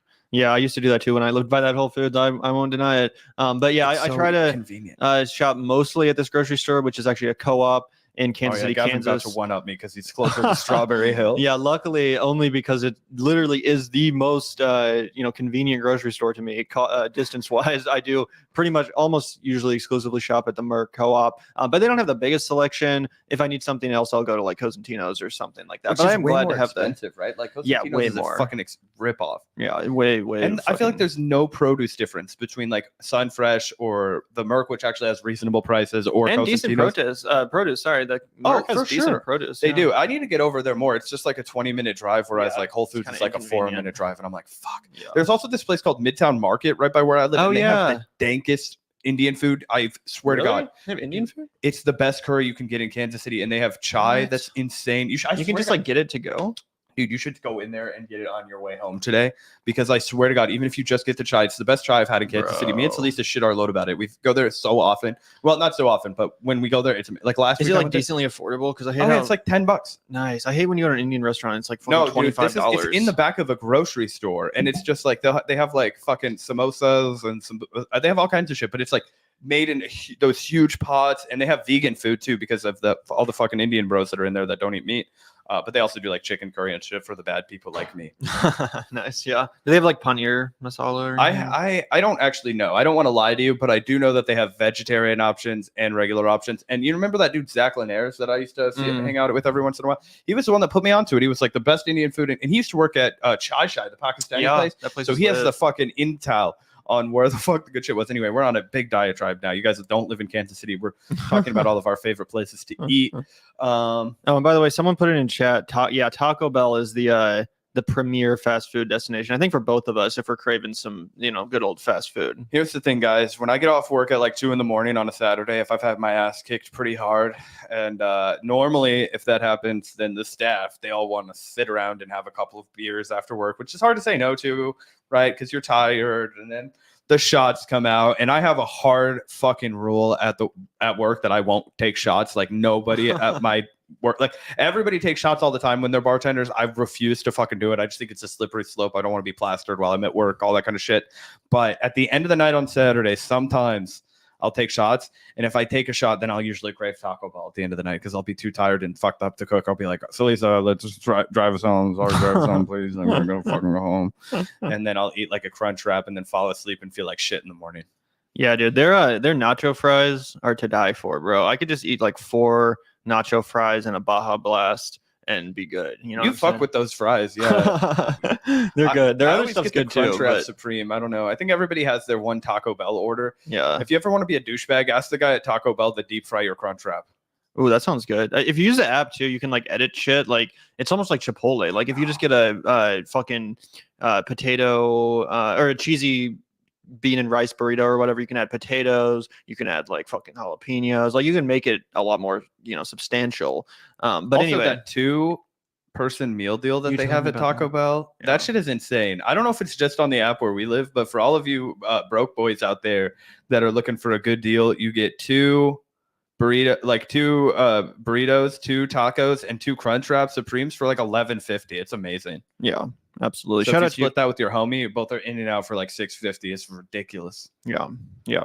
I need to try that out soon because I do fuck with some Taco And Bell. they do the black bean Crunchwrap on that deal too. So it's like, Hell yeah. There's a Taco Bell pretty close to here, right? that it's too close. It is literally immediately. I drive on one road to get home from work. I take Grand Boulevard all the way to Gillum, and then I take Gillum all the way until I get here.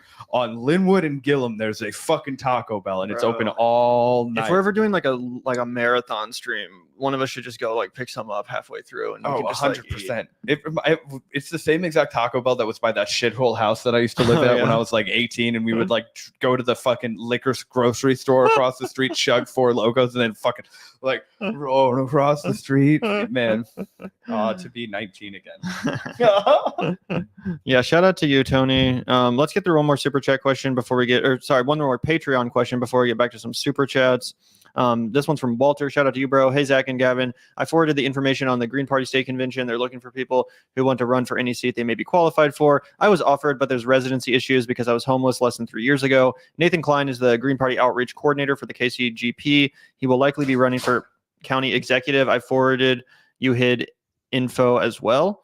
Yes. P.S. Yes, I'm still at Jackstack. If you do the Q&A after 4, that's where I'll be. Well, shout out to you, man.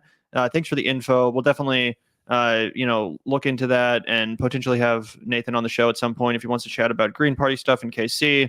But really appreciate you reaching out, man. And thanks for the Patreon support, and hope that Jackstack is doing good. Yeah, I hope absolutely. you're doing good at Jackstack, rather. Yeah, shout out to you, Walter. I think Gavin is very interested in running for a seat as a Green Party candidate. So we'll go into that. I can personally attest to the fact that the man does not have any residential issues. He's in fact a Missouri resident. Yep. The voting registration's up in the air, but the residency requirements have been fulfilled. Have you seen the interview on Talk TV with Fiona Lawley from the British RCP? It's a discussion about Palestine, and she calmly and politely owns them while they get pissed off because she's not taking any bait, to the point where she can call the hypocrites and they get pissed in the end of the interview. If you would like to react to the best parts, we probably won't react today just because we have the Circle Jerk stream right after this, and we got to make sure we get through all of you guys' questions, but we'll flag it and keep it for later on in the week, potentially. More KC-related news in the Palestinian marches. I've met up with Jordan. Her Instagram is called Change World KC Free Palestine. KC is working on Gaza Free Flotilla. She will be delivering aid to the Gaza, putting her own life on the line. Interesting. So, yeah, shout out to you, Walter. Really appreciate that. And thanks for the local news updates. Really appreciate that. Gavin has gone to the bathroom, so I'll go ahead and stall with y'all for a little bit, take some non-super chats until he gets back. Let's see here. I remember people used to get set that the blah, blah, blah. I love Mexican food, but I prefer to make my own. Yeah, I mean, obviously, there's actually, if anybody is in Kansas City, we do have a history of the like State Line and KCK having a lot of really fucking good tacos. People will lie to you and say that in Kansas City we don't have good Mexican food, and that's because they go to where all the dumb white people go to get Mexican food, like Manny's. Yeah, Right. fuck mayonnaise. Manny's is disgusting. Swill. Disgusting. One time, Gavin and I were drunk, and this was maybe like 5 or 6 years ago, and we were like, "Fuck!" And I didn't have my car at that time, I think, or maybe I just couldn't drive it because we were drunk, obviously. But we were like, "We gotta go somewhere where we can walk." And we walked to Manny's, and we're like, "Yeah, we can get margaritas here." And the food was literally like ketchup covered swill. It was disgusting. dog. White Even the people. margarita was like watered down I and know. expensive. Yep, where they use the sour mix instead Yeah. of the fucking actual, and it's Jose Cuervo Gold instead of anything fucking good. Anyway, shout out to you, John. He was referring to what is your favorite lightsaber fight and least favorite lightsaber fight. My bad. Yeah, I think Gavin picked up on that. My favorite is Luke Skywalker versus Darth Vader in Return of the Jedi. My least favorite is Rey and Kylo Ren in The Last Jedi. Obi-Wan versus Anakin in Revenge of the Sith is overrated. You were the chosen one. You were supposed to destroy the Sith, not join them. Yeah, it's so funny watching what's his fuck Ewan McGregor be Obi-Wan Kenobi, because all I can see is his face from Train Spotting, and I'm like, the guy from Train Spotting is a Jedi now. I don't know. That's a me problem, but I could never unsee that. Yeah, that one's super over the top, like with all of the crazy CGI and lava everywhere. Lava's crazy. Yeah, it's a little bit much. I agree with you there. I would say that out of the prequel trilogy, the best lightsaber duel is probably the Darth Maul versus Obi-Wan and Qui-Gon Jinn battle at the end of Phantom Menace. And then as far as the sequels go, again, like I'm not a big fan of Last Jedi, but I think the Rey versus Kylo Ren stuff in Last Jedi is infinitely better than literally anything that's in the next, whatever the fuck, the Force, what's it called? The Rise of Skywalker, that piece of shit last movie they made. I never even saw it. Oh, just literally like the Last Jedi is bad, but it looks like a masterpiece compared to the I saw piece of the Last garbage. Jedi and I couldn't do anything after that. I don't blame you, bro. Never watched the ninth one. After Carrie Fisher died, they had to like completely rewrite it, and they like made it way too quickly. Tried to get it out in time for. I watched the fuckers from Red Letter Media, I think, destroy that movie. Yeah, it's so bad. So Yeah. that Anyway. was about what I needed. Yeah, like I said, John, I think that those duels in that movie are way shittier than anything in The Last Jedi, even though I'm not a fan of The Last Jedi. But anyway, shout out to you, bro. Really appreciate the super chats. Always love chatting about Star Wars shit. And I still haven't watched Andor, Nicholas. I wasn't a fan at all of Rogue One. And the fact that Andor is like a prequel to Rogue One, I'm like, I already don't give a shit about that whole, subplot storyline. And you'd already know what's going to happen anyway. So no, I know people say it's like amazing. And I'm sure I would at least appreciate it, but I just don't have the time to invest. I will never, I'll tell you what. I'm never, ever, ever going to watch another piece of Star Wars content, most likely, unless it's one of the original 3 films. Yeah. Potentially one of the later prequel 3. And other than that, I assure you, I'll never intentionally watch anything else. Yeah. Also, this is such a stupid take. We'll stop talking about Star Wars after this, but Rogue One is not one of the top 3 Star Wars movies. Any of the prequel films I would take over Rogue One. And I don't even really like the prequels that much. I think that most of the criticisms of them are totally accurate, but at least those movies are like original, creative, inventive. Well, the actual first one's not that original. The Phantom Menace? Oh, sorry. I thought you were talking about the fucking Force Awakens. No. Fuck all the Disney Star Wars movies. That's what I'm saying. Even as bad as the prequels are, I would still take any of them over any of the Disney produced crap in any day of the week. Rogue One is a dull, boring movie with no with no personality, with no inventiveness, without any original interesting practical effects or anything that's like even remotely Star Wars to me. It's just a dull slog of a fucking movie. And that last hideous shot of the de-aged Princess Leia is, continues to haunt my nightmares. Fuck Rogue One. I hate that take, but I'm glad you like it. Shout out to you, Scala. Fuck you, you're an idiot. But I'm glad that you're so dumb that you find enjoyment in your favorite movie, bro. That's Gavin's commentary. Come over to the dark side like me. No, I'm kidding. I thought that Rogue One was fine. I saw it once in theaters. It wasn't that bad. It just annoys me that people act like it's so, like people that are like, it's the best Star Wars movie since the original trilogy. Like it's not as good as the prequels. The prequels, at least, again, are an actual product of someone's creative imagination. George Lucas, those are his movies. It's his world. It's his vision. Everything that Disney has produced is just like an attempt to mass market Star Wars and juice as much money out of the brand as they possibly can. But anyway, shout out to Pedro the Lion. That's a good question. What's a good virus outbreak movie? I like the Andromeda Strain and 12 Monkeys. I kind of forgot 12 Monkeys was a virus outbreak movie. I've seen 12 Monkeys, but I don't really remember that much. It is. That's like the main thing that they're trying to prevent is like the mass virus outbreak with like Brad Pitt's character and Really? all that. Yeah, I don't remember. I must have been stoned. it's like or counting something. backwards from like the virus, and then they have to I prevent just remember it. Bruce Willis at the airport Yeah. and like shit happened, crazy shit. That's why he happened. goes to the airport, because that dude has the virus. Anyway, Oh, okay. also 28 Days Later is kind of a zombie movie, but Mhm. that's also virus related. There's that movie Contagion. Some people like. Oh yeah, Contagion. I forgot about that. That was that Steven Soderbergh movie, right? Yeah. Yeah. Not his best, but pretty good. For if you're looking for an outbreak movie. Yeah. I would say my favorite outbreak movie is Shivers by David Cronenberg. I haven't seen that one. It's one of his very early Canadian horror films, but probably his first like truly great film. Definitely check out Shivers. It almost entirely takes place in one apartment complex as the virus like begins to spread from resident to resident. That's a great fucking movie. I love that film. But yeah, shout out to you, Peter the Lion. I'll have to rewatch 12 Monkeys because apparently I don't remember shit from it. Yeah, that was. You can also go back and watch one of our earliest podcasts about 12 Monkeys. We did a Really? we did a Brazil and 12 Monkeys. Terry Gilliam movie guard back in the day. I remember talking about Brazil. I forgot about it.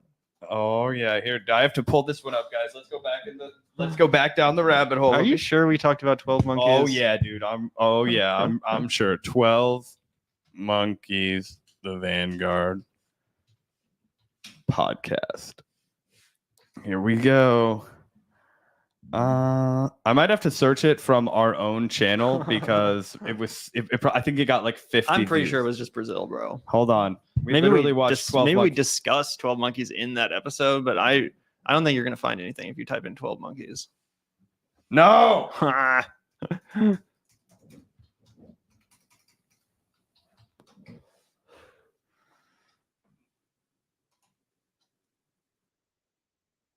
Zach is so committed to this being right. I know. No, I guarantee you, if there's a timestamp in this where we talk about the movie. Some more But this is what it cringe. used Oh, to look God. like, guys, back in the day. This is my old apartment. We had a bookshelf behind I us. look like some fucking sailor boy. What the fuck? Why am I wearing that? I'm wearing a Jacobin shirt. That's hilarious. I look like I just got off like a fucking yacht. What Yeah, the fuck? Gavin. he just returned from South France. He was Look like a skipper. kind of comes from that essence of the more socialist communist kind of left leanings. Very critical of capital and also personal advancement, kind of in the way that we talked about for Brazil. Me running my mouth fucking too much. All right. That was funny. Anyway, Gavin was right. I was wrong. David, so somebody also didn't like Rogue One. Andor is the best Star Wars content since Empire, in my opinion. Definitely give it a try. Give it a try, Gavin. Yeah, I will say that Andor, out of all the Star Wars stuff, is the one that I've heard from people that I trust is actually not just like a cash grab, a commercialized, corporate, watered down, piece of shit. So I will eventually watch Andor. I'm sure it's actually pretty good, Davis. And I've heard that it's more gritty too. It focuses more on the actual like war, or like it puts the war in Star Wars. So that's kind of cool. Yeah. More children. Yeah. Just a shot away. But shout out to you, Davis. Really appreciate that. And we got to answer the rest of these Patreon questions. Absolutely. So let's keep on keeping on. Shout out to you, Walter, again. Thanks so much for the Patreon support and sending in the questions. Shout out to you, Ronwell. Main question: do you ever see Gavin Newsom or Michelle Obama replacing Joe Biden at the convention after the first time? Because if it's Newsom, I'd love to see Newsom be destroyed on the Actors Guild bill that he vetoed, especially that RFK's wife, Cheryl Hines, Jesse, Julian Hillard were in. It pains me to say because I hate RFK's position on Israel, but love his position on the actors strike situation last year. Side question: after you two answer my main question, LOL. Have you seen the Toriyama cameo from Julian Hillard himself? If yes, what did you think? Did he pay tribute to Toriyama enough when he does the Kamehameha? That's a perfect way to end Pride Month. P.S. R-Truth followed me on Twitter after I took a selfie with him. That's pretty cool, bro. I'm in my phone right now as I'm watching it going home from Michigan to Chicago. So if I were to ask a question using my laptop, I would have to hit shift plus return/enter right now. Yeah, a lot there, Ronwell. I'm glad you're having a good time. Ronwell too. I don't think so. Oh, okay. But yeah, shout out to you, man. Really appreciate all that. Like I said, I still think there is a chance that Joe Biden gets switched to the convention, although a very low chance, probably around 20%. However, I'm not sure if it would be Gavin Newsom or Michelle Obama. And honestly, it's hard to speculate at this point. It's all just theoretical kind of fantasy talk. But I hope it happens, and we'll definitely keep you guys updated on that. And yeah, I feel you, bro. RFK's stance on Israel is, disqualifying in my opinion. But I hear you that he's good on the actors' strike or whatever you were talking about. Yeah. Shout out to you. I'm sorry your disappointment in my pronunciation of the Kamehameha. Anyway, Gavin does commit. He put his back into it. I was like, oh, that's how it's supposed to be said. Right? He's like, and shout out to Andrea Witt. Hey guys, did you see Jenk's horrifying defense on Friday of SCOTUS decision? No, Jesus Christ, no. Jenk doesn't believe in the Eighth Amendment. I'm sure I'm about to learn. Yeah, you want to watch it? Yeah. Other two panelists make excellent counterpoints, but Jenk stubbornly sticks to his cruel and ridiculous position. Might be worth a video expose by the Vanguard. Thank you. Yes, I'm definitely down to react to this. Thank you super for sending this in. Andrea, I'm going to run to the bathroom really quick. Gavin, if you want to put the other patron chat and respond to that. Yeah, no problem. Shout out to you, Andrea. We're about to react to that clip in a second because it is pretty funny. And then, yeah, let's answer this last Patreon super chat real quick. This last Patreon question real quick. Here are the two questions that I hope chat can respond to in real time because their responses would be fascinating. All right, chat, you heard mathematics. Get to responding in real time. Number one, any of you who's a working class American, is your personal economic situation bad enough that if a genie offered your whole family Canadian passports and at least for now a job, you'd move right away? All right. And then number two, if you're not American, does your country have enough online sensational drama among prominent leftists that hypothetically two dudes from your country who wanted to start their own Vanguard would have enough to talk about? That's interesting. Personally, I would say that even regardless of a bad economic situation, I think a decent amount of Americans probably would take the Canadian passports and move there if they had a job guaranteed, just because Canada does have universal health care and stuff like that. I mean, obviously, if you love your job and you're rooted in your community and all that stuff, it's hard to just pick up everything and move. But still, most people probably agree that the quality of life is superior over in Canada or up there in Canada compared to here in America. Yeah, I don't know. I can just, sense the desperation getting worse in this country almost every day. It's crazy. But yeah, I feel like most people would probably take the Canadian passports if they had the opportunity to. The only thing that turns me off from living in Canada, the only thing is the weather, guys. The cold weather. I'm not a fan of the cold. I'm a big fan of the sun. And the thought of it being like, winter for over half the year, basically, Jesus Christ, it's really, hard to stomach. And then, yeah, as far as the other question about drama and another country two dudes in another country doing their version of the Vanguard, I mean, I imagine they could find stuff to talk about. I don't pay a ton of attention to other personalities and like their drama in other countries, but I'm guessing, I mean, maybe in small countries, not so much, but in bigger countries like the UK, I'm sure that two guys could do their own version of the Vanguard. I'm sure there'd be enough stuff to talk about for sure. Anyway, welcome back. Oh, Robbie, it's Tuesday, and now, Robbie, I will call a party on the old skipper. You hear what Piers Morgan has to say today? Yeah, I'm sure that some fuckers could do that. I'm sure that would take off across the pond. Yeah. Anyway, let's queue up this video, this TYT video, while we chill. And obviously, if you guys have any more questions, feel free to send those in. We'll get them answered by the end of the chat. But yeah, this was a pretty interesting debate over the recent Supreme Court decision, which basically today criminalized homelessness. This was absolutely wild. And Cenk here is, acting super dense about what the actual issue is. So let's take a look here. And Cenk kind of gets low-key destroyed by his co-host. So this is pretty interesting, guys. To law enforcement. This tactic has consistently failed to reduce homelessness in the past, and it'll assuredly fail to reduce homelessness in the future. We might disagree, but Cenk, I'm curious what you make of this decision. Yeah, so I'm not sure what to make of it because on the one hand, and I'm really curious what you guys think, because on the one hand, I think like Eighth Amendment, really, like the argument from the liberal justices is that it's cruel and unusual punishment. That's usually reserved for torture. So it's torture to say you can't sleep in the park? Can we pause it? I don't know that it is, okay? The Eighth Amendment, we can read it. for Jank. I thought he was cooking for a second. It's like watching a dude ride a bike and then they fall over. And he was like, the Eighth Amendment, it protects against cruel and unusual punishment. But sleeping outside isn't torture. And it's like, read that one more time. What does it protect against, Jank? Oh, cruel and unusual punishment, Gavin. We're Americans, right, chat? We're a slice of America, right? Working class people, fine folks.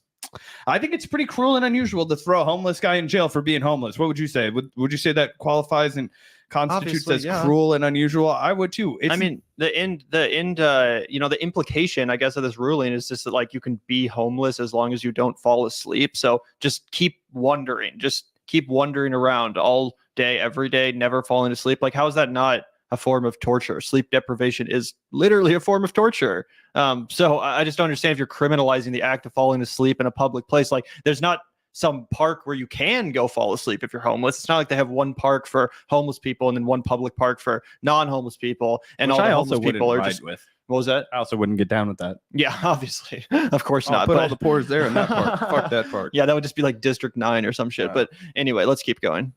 And then if the cops can't move out homeless folks from any public area, does that mean we have to cede all of our public parks to homeless people, cede all of our public areas, and that's it? The public areas are now only for homeless people because that's what's going to happen. So, and it's not their fault. I don't want to be rude, but does Jank know what the word fucking public means? Does anybody chat? You want to pull up a dictionary? Public means for who? The people. The people of America. This is a weird effort to dehumanize, to otherize homeless people. So it's like they either get to have our parks or we get to have our parks. Also, shout out to Salisa. Salisa's a real one on this exact same wavelength as me. Yeah. Anyway. Also, it's like no one's denying that if you show up to a public park and it's full of homeless people, like no one's denying that that's a societal issue. But the difference is that in our eyes, the societal issue is that all those people don't have homes, not that all the park goers have to observe the reality of this country, which is the massive houselessness crisis. You know what I'm saying? Like, that's the fucking problem. It's not, the problem is not the inconvenience it causes for people like Cenk Uygur and Anna Kasparian. Although that's undeniably a side effect. I mean, no one likes to be reminded of the horrific reality of the country that we live in and the failed fucking state and the lack of a social safety net. That's not a nice thing to be reminded of. But being reminded of it isn't the issue. The issue is the fact that so many people don't have a goddamn house. And to sit here and fearmonger about, you know, not being able to go to your public park without seeing a homeless person, instead of sitting here and, you know, screaming on behalf of the homeless people and crying out on behalf of the people who literally don't have a fucking house. Like, that's crazy. And it absolutely is state sanctioned or state sponsored violence. Homelessness is a form of violence. It can be taken care of. The government could provide homes. They're choosing not to. And yeah, of course you're going to experience violence as a side effect of homelessness. What about when it's over 100 fucking degrees outside and you don't have any water? What about when it's negative 10 degrees and you don't have a fucking blanket? You don't think that's a form of violence? How about the dehumanization? You can't go to the fucking bathroom. Yeah, exactly. I bet Cenk doesn't want to see people fucking homeless going to the bathroom at the fucking, you know, wherever the fuck I almost said Walmart. Cenk's not going into a fucking Walmart, this piece of shit, right? Yeah. Anyway, let's let the hosts, you know, educate Cenk here, because they do a pretty good job too, the co-hosts. I'm not like a weirdo right winger who like hates homeless people. I have great sympathy for them, right? As long as they don't have and I want to help them. And I think that some portions of the left think, oh, just leaving them out in the street is helping them because of freedom. I don't believe that at all. Literally nobody has ever said that. I would do involuntary, confinement, not confinement to like imprison them, but to help them, to get them some mental health if they. I didn't know Matt Walsh was hosting the Young Turks now. This is insane. This is insanity. This is Daily Wire talking points. He's literally just talking about rounding up and throwing in prison homeless or unhoused people, the poor. Like, it's fucking crazy. Yeah. I don't even know what to add to that other than the fact that this guy's not a progressive. He's not your friend. He's literally making Tucker Carlson, Fox News kind of. Well, the only thing I would support, and I believe that California actually did have this up until fairly recently, and I'd be interested in your opinion. I'm not an expert in the law or anything, but it seems like a more reasonable solution than just straight up criminalizing homelessness, which obviously is horrifically dehumanizing. What I will say I've heard has been an effective solution before is when you are arrested for a drug crime. In California, they would offer you instead of facing the jail time or the criminal punishment, you could choose to seek to go to the rehab center and be treated for drug addiction. And that actually was apparently pretty effective at helping people recover. But it wasn't like they were just rounding up homeless people for the crime of being homeless. It was like once they had committed an offense, a drug-related offense, they had an option to get treatment instead of paying the fine or doing the time or whatever. And I think that's more of a humanistic approach, but just straight up criminalizing homelessness and being like, if you fall asleep on a fucking bench, then you're going to jail. Like, that's completely ridiculous and completely fucking fascist. Let's just round up and kill the poor. Everybody who doesn't have at least 150 racks in their bank account, I'm sorry, but you're being rounded up and shot. We're all gonna get it. And Cenk thinks that's for the best. What's crazy, guys? I'll tell you, every single person listening to this podcast is probably closer to being a homeless person than being in Cenk's financial situation. So let's just put that in perspective when you hear him talk about people. Yeah, like that. so out of touch. If they need the mental health treatment, if they've got an addiction issue, help them with addiction. I don't know why the two options are: we beat the living crap out of them and stuff them in dungeons, or we don't do anything and we just let them die in the streets and the public parks. Those aren't that gets to the overall issue. But in terms of this, just real question to both of you guys. Let's start with Mondale. Mondale, if the liberal justices are right here, does that mean that we can't stop homeless folks from taking over parks and that's it? All the parks are help me understand it. Thanks for watching. Our audience has helped build TY anything. Support our T.com. I want to see them clap back a little. /team.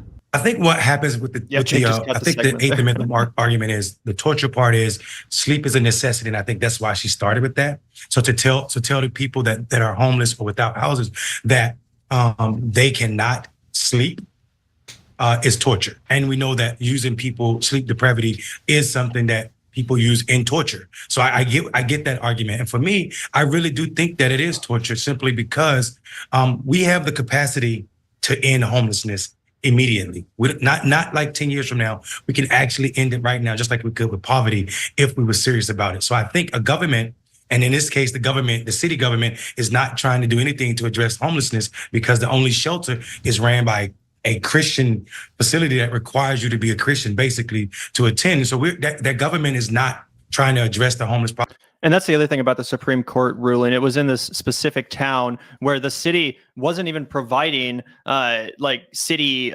services to homeless folks. The only place they could go was a religious organization that had a measly amount of beds and that forced you to attend their bullshit, religious services or ceremonies or whatever to even be allowed in the first place. But yeah, the city was not offering them beds. It's not like these homeless people were just deciding to sleep in the streets or the parks instead of the beds they were being offered, which of course, has its own issues. And obviously those places aren't always safe or actually a good place to stay, even if you are homeless anyway. That's a whole separate conversation, but that's not even what was happening.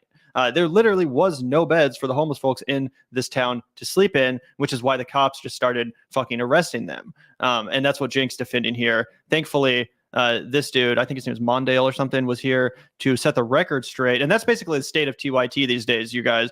You'll be lucky to tune in and you'll be lucky if it's like the one day a month they have on someone based like this to push back and actually check Cenk and Anna on their bullshit propaganda segments. Because you can better fucking believe if Anna had been the co-host here instead of these two based guys, that, it would have just been a straight up Fox News Light propaganda segment. Which is crazy that's how far the Young Turks has fallen, that it's only the guests or the fringes of the network who are able to actually make a progressive case to their audience, and really, really depressing. Yep. Luckily, as I said, not only this dude, but the other guy also sets the record straight. They have. So that is cruel. And if the city had a bunch of empty beds that they were providing this homeless population, then I would say, okay, I understand what you're saying. Go to one of these bedding facilities and sleep there. But that's not an option. So you're telling these people you cannot sleep. You can be homeless as long as you're walking around or sitting up with your eyes open. And that to me is torture. I don't know, Jordan, if I'm homeless and the Christian folks are going to take me in and they say, even if they said to me, you got to say Jesus is awesome, I'd be like, Jesus is awesome because he's providing me a bed. So I like that's such bullshit. Also, you by the tell way, me, Jake, brother. like, Okay, what am I missing? it's so easy for you to say that when you have shit, right? When you have your whole life. But for some people, for one, you shouldn't have to do that because we have freedom of religion in this country. So you shouldn't have to subject yourself to that kind of indoctrination just in order to be a free person in this society. So it goes back to it's a constitutional issue. We have like fucking 4 rights in this country, and I'm going to die to fucking keep them, even if I'm the only person that gives a fuck about that, right? And the idea that you would have to like fucking submit yourself to some Christian fucking evangelical organization in order to like get sleep, one of the most fundamentally necessities of existing, one of the 3 things you just cannot fucking live without. It's like air. You have to fucking have it, water, food, all that shit. Okay. So pretty ridiculous right there. But how about the fact that some people who are unhoused, it's not just like, oh, tomorrow I'll get my new job and then I'll be back and I'll be Cenk Uyghur's financially. No, this is a lifelong fucking problem. There's steps to build. And so what you're saying is that, oh Cenk, don't worry. All you have to do is you debase yourself, humiliate yourself. You know, you believe in nothing as much as, like, say you're like really religious, right? And you're like super Jewish or you're super Islamic or you're really Baha'i, I don't know, right? Like fucking you got your religion and it's really important to you. And all you have is that shit because you're at rock bottom. You're unhoused. You're fighting the elements every single night. You're fucking hurting. Your body's sore. You're alone. All you have is that shit. And now you're being told that in America, a supposedly free country, you have to submit to some fucking Christianity that you don't want anything to fucking do with. Otherwise, you're a criminal. Otherwise, you're going to have to torture yourself because it's illegal to sleep in public. You got to hightail it out to somewhere in the fucking woods where you can't be seen or heard from for anybody to catch a couple of Z's. Does that sound humane? Does that sound like a fucking country you want to be a part of? And to people who are going to be in the chat talking about like, ooh, not that we have many bad people on the chat. This is an imaginary Republican response, but it's not fucking crazy to build public housing. It has been done all throughout history. And if you look at, Gavin, you've been to Europe. I never have. Architecture is pretty beautiful there, right? Some of it's shitty. If you go the Eastern Bloc, right? The Ruskies, unfortunately, architecture is not your fort, right? Just like cooking, right? You guys make that borscht shit. I'm like, oh, yeah. Fuck, never going. Hey, you had it down for a while. St. Petersburg Basilica looks nice in pictures, but I don't know if I'll ever venture over to those sticks. Anyway, a lot of public housing in Europe, right? Especially in the EU. And it looks pretty nice. I've seen pictures of it and articles about it in Jacobin. It's not something that's impossible to do. It's not impossible to make it a community good. Do you know what is good for the community? Having doctors, lawyers, mechanics, grocery store guys, restaurateurs, all living on the same block with a slightly different socioeconomic background. But the mixed income communities, that creates a vibrant area for people to live. You become friends with people from all different backgrounds. You look after one another. Oh yeah, my kid is out here. Oh, I'll keep an eye on him while you run to the fucking grocery store. That's community. That's what we crave in our society that we miss, right? And we've isolated ourselves so much. We've made everybody struggle so much just to put shelter over their fucking heads. And then now you're going to take it one step further, and it's like, oh yeah, you either run on this fucking hamster wheel, and if you fall off, if you get bruised up, and you don't have immediate family that could take you in and shelter you, then you're going to fucking jail. Yeah. What the fuck is the point of abolishing debtors prison? I mean, this is like 150-year regression. This is bullshit. Yeah, and just what's with this entire fucking analysis, this reactionary garbage on You're TYT that we're reacting to, at least from Cenk, right? There's no discussion of why we're here, how society got to this place, how the homelessness crisis has exploded to the extent that it has. Cenk's not advocating for rent control. He's not talking about the fact that apartments that cost $900 or $800 to rent a month before COVID now cost $1,500.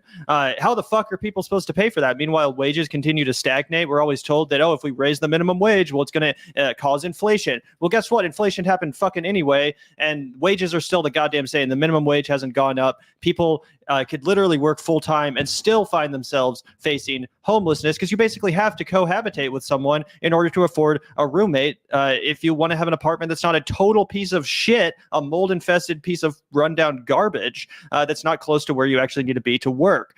So can we get at least some analysis in that regard? Like, what the fuck is the point of having a news show, let alone a progressive news show, if you're just going to sit here with your bougie ass fucking co-host Anna Kasparian and bitch about how you can't go to the public park without seeing a homeless person anymore? If you're not providing some solution, if you're not actually embedding or inserting some level of progressive analysis into this conversation, I just don't get even what the point is anymore. If you're just going to have these dudes explain everything to you, what is your ideology, Jank, other than being a reactionary? Yeah. I mean, I think at this point that is his ideology. It's the NIMBY liberalism with the, wanting to feel woke and, feel like you want what's best for society when really you just want a stable reality and what's best for you. Yeah. Anyway, let's watch just a bit more of this, guys, before we wrap this thing up. Efficient, that there weren't enough beds even at that one facility.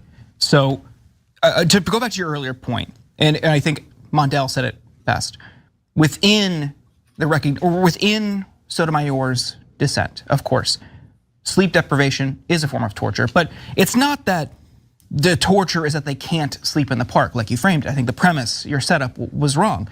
It's that you're punishing people who already have one of the most miserable existences in this country. And it is a purely avoidable circumstance. The remedy is not letting them sleep in the park, and it's not about freedom. Gorsuch, in his opinion, framed it that way, and I think it's totally disingenuous. No one's saying it's their freedom to sleep out there. It's that we shouldn't be punishing people. We shouldn't be doing encampment sweeps with the cops. The problem is that we're responding to a public health problem and a problem where social services are needed with policing. And you see this in cities who just across the board funnel billions of dollars, hundreds of millions or billions of dollars into their police departments and say, okay, go fix every problem. Well, LA is doing it slightly different now, and I don't think this is the best example. I have a better example, but Karen Bass wanted to put more money into addressing the homelessness problem in this country, in this city. Just this week, we saw a report in the Los Angeles Times. Homelessness went down by 10.4% since last year, with an increased investment in addressing that in the city of Los Angeles. It was just in the Times 2 days ago. In Denver, 800 people who are experiencing homelessness were given universal basic income. By the 10-month mark, 45% of people who were in that program, in that study, found permanent housing, and the city saved $589,000 that would have been spent by the city to treat people, to put them in jail, to provide ambulances if they had a medical emergency, need to go to the hospital. It is more cost effective to take care of people, even just to give them a universal basic income so they can get their own housing. And that's a point I love too, because there's obviously all these myths about homeless people and how if you give them money or give them help, they're just gonna, further destroy their own lives. They're gonna go out and buy a bunch of drugs or just go to the liquor store and spend their whole check there, whatever. The reality is most homeless people don't actually want to be homeless, but they're in a situation where they feel like they would have to dig themselves so far out of a hole that it's basically impossible. So they resign themselves to misery, right? Because they're so in debt, or their situation has just become so fucked that they can't even imagine climbing up out of that pit, like I said, which is hard to imagine for some people to be in that place, but it's easier to get there than you might think. So yeah, if you just literally, for the most part, give people the ability to get themselves back on their feet, they'll take the opportunity and they'll be fucking damn grateful for it. Obviously, of course, there will be a percentage of people who are either too addicted or too mentally incapacitated, and they might need an intervention of another variety. I'm not a fucking public health expert or a policy person necessarily, but I think it's beautiful that experiment showed with the UBI that a significant portion of homeless people, if even just given money, will do the responsible things. They want to get back on their feet. They want to have a healthy life. They want safety, security. They don't want to be a fucking public menace. Of course not. This is obvious. It just also goes to show that we're not doing the best we can to solve this or alleviate this problem. If we actually had concerns about solving this problem, it's kind of like the crisis in the Middle East. What we're concerned about is how do we keep the status quo going and functioning the way we want, and how do we keep these people out of our fucking eyesight, line of vision, excuse me, right? I want them not in my backyard. Oh, I don't hate homeless people. I want them to be treated in the jail, know, oh, I know, yeah. Sorry, don't go to jail, right? Should have worked harder in high school, brother. Oh, you know, just like stupid shit like that, where they're like simultaneously saying that, like, oh, I don't hate homeless people, and then talking about them in such a way where it shows that you've radically dehumanized them in your brain. You don't see them as somebody who's like you. You've otherized them, right? You don't just have any human empathy in your fucking heart for somebody who's going through a horrible ass situation. Obviously that they did not want to be a part of, and of course we know already, as Gavin pointed out, that people will work hard if you give them an opportunity to fucking get their life together, and it actually saves the city money. It saves the government money. Shocker, right? Because we spend so much money on policing. We spend so much money on the carceral state.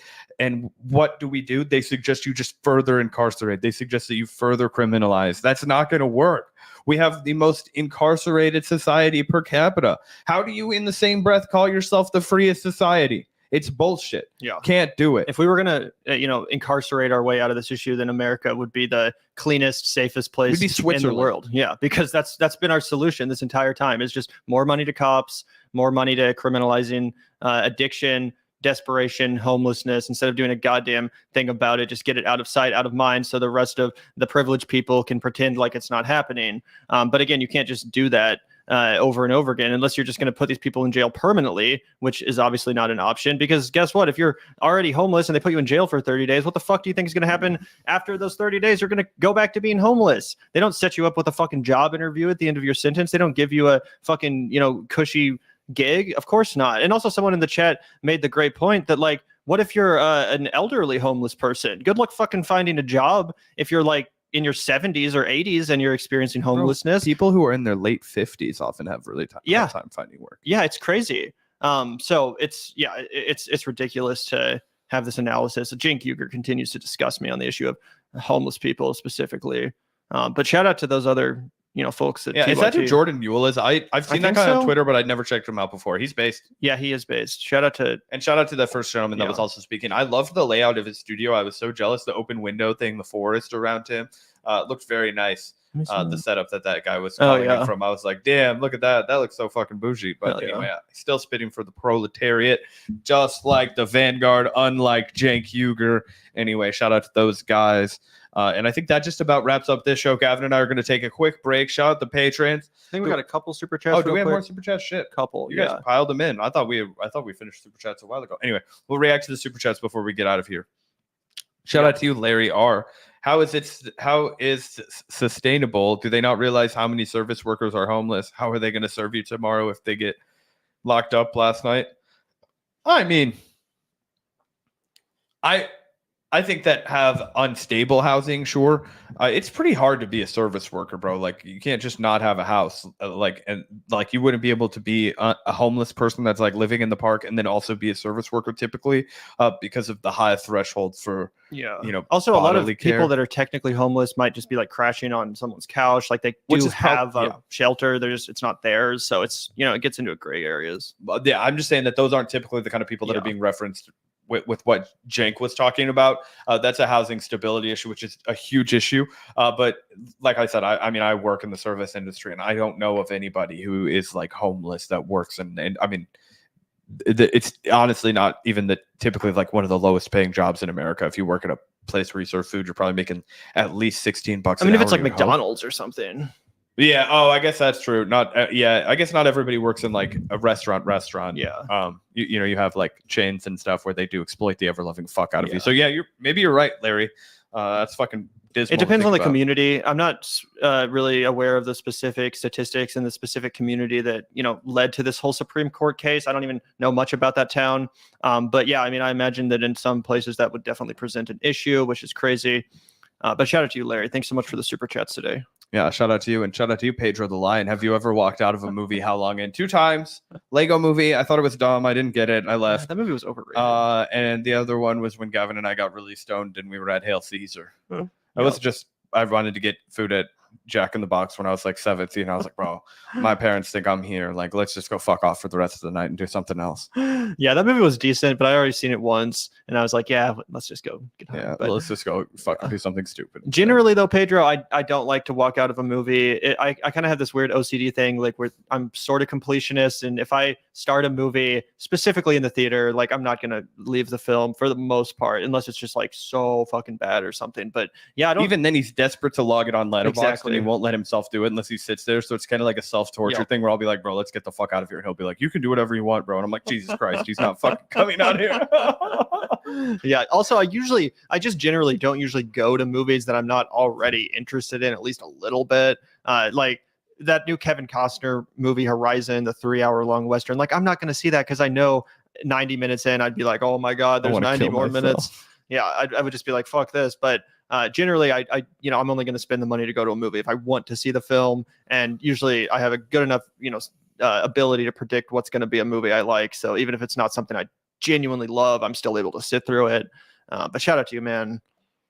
Shout out to you, Adria France. This is what we were saying. Here's a novel idea. Give them public housing. Yeah, Red Vienna was what I was searching for. I also said St. Petersburg, and somebody was like, you fucking idiot. St. Petersburg Basilica is in the Vatican. And I was like, well, you guys know that fucking famous Russian building that I'm talking about.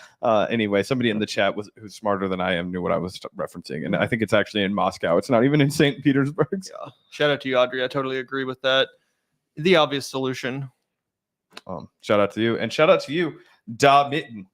I've heard it's estimated that it would take $20 to $40 billion a year to end homelessness. That is not true at all. 20 to 40 billion. Okay. So I read that incorrect. That might be true that it costs that much. How much did we increase the military budget this year? I think it's probably cheaper than that to end homelessness. Actually, 20 to 40 billion seems a lot.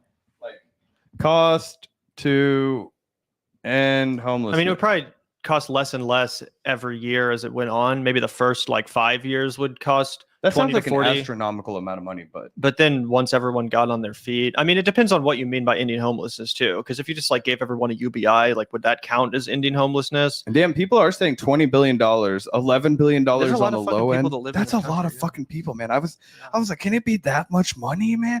I guess you're right. Sorry, Dom. And I guess in my brain, I was like, it can't be that much money. We could easily do this, but fucking A. It's kind of like when I Googled one time how much it would cost to end consumer debt, and I was like, Jesus, I was blown away by what those numbers look like. Yeah, it's genuinely crazy. Anyway, sorry, Dom. And my gut reaction was, I can't pop $40 billion. That you know how much money that is, but no, I guess maybe that is fucking true.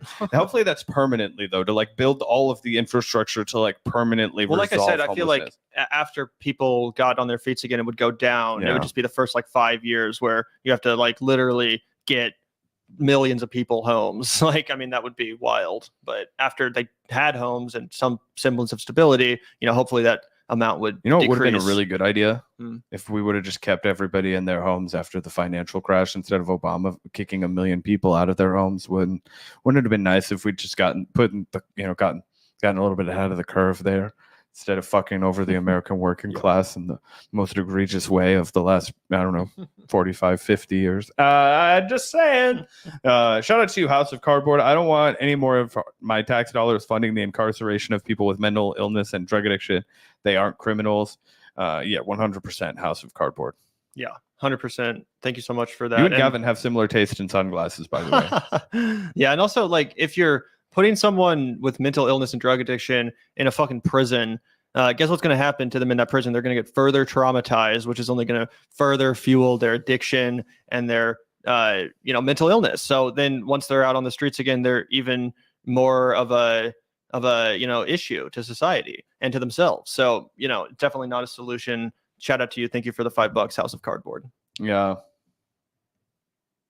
And shout out to you, Dom. Yeah, it's truly sad. It's true. It's like both cheap and expensive. I look at that and I'm like, $40 billion. But then I'm also like, well, there's a fucking 325 million motherfuckers in this country. And plus, like, however many more that don't get counted in the census that are also still like, people who are vulnerable to housing costs and all that kind of shit. So anyway, yeah, it's crazy. But it's also like those are when you're dealing with federal tax dollars, like that's the kind of number that you can do something with because it's a drop in the bucket compared to what we'll spend over a decade in the military. You know what I mean?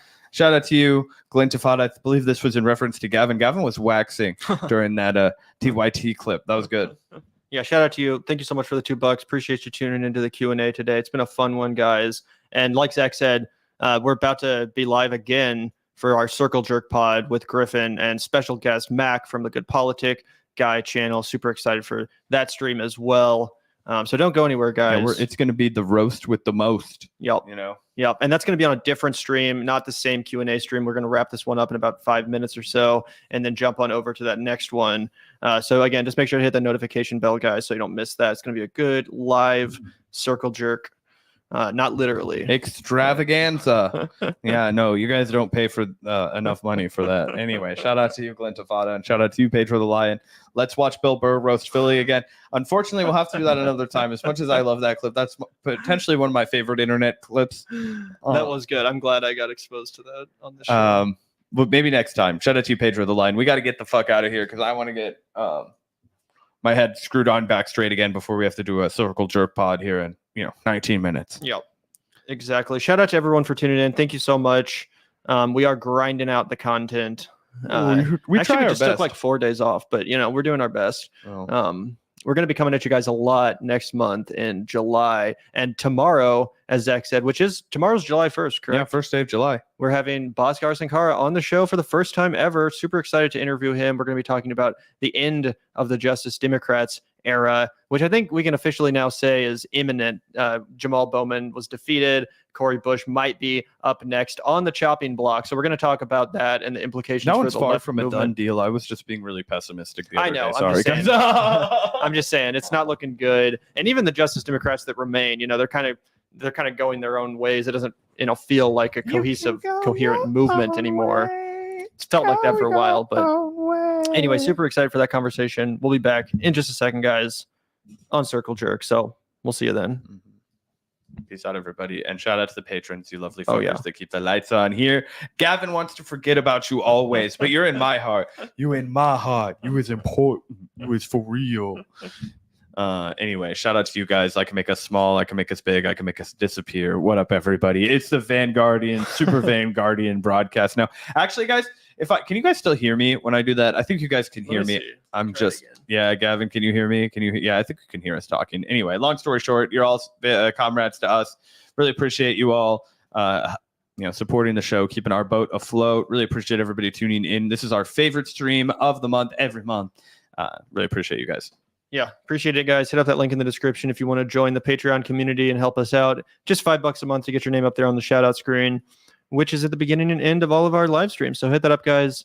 Thank you all for tuning in and catch us in like 10 or 15 minutes on CGA or CJA. I always say that. Bro, my girl's whole family lives in Los Angeles, and if rent prices across the entire country were the same, there would be a rational conversation to be like, oh, we should go be living, like, let's go live by your family, which is ginormous. But every time I look at the cost of like buying a house, even in the valley of Los Angeles, where I would not want to live, I would want to live in downtown in Los Angeles. And then you just have to start like profusely vomiting because not only is gas $7 a gallon downtown, but rent is like $2,700 for a one bedroom. It's crazy. $3,000 for a one bedroom. $2,500 for a studio. It's nuts. Yeah. And by the way, Anti-Corporatist, it's on this channel. It's going to be on the Vanguard channel. It's just our next live stream scheduled currently for 6 p.m. Central. So it should be pretty easy to find. You should be getting a notification if you're a notification bell clicker. But yeah, anyway, peace, guys. We'll be back in a couple minutes. Hit up that link in the description if you want to support the show. Smash the like button. You know the drill. Peace out. Peace, guys.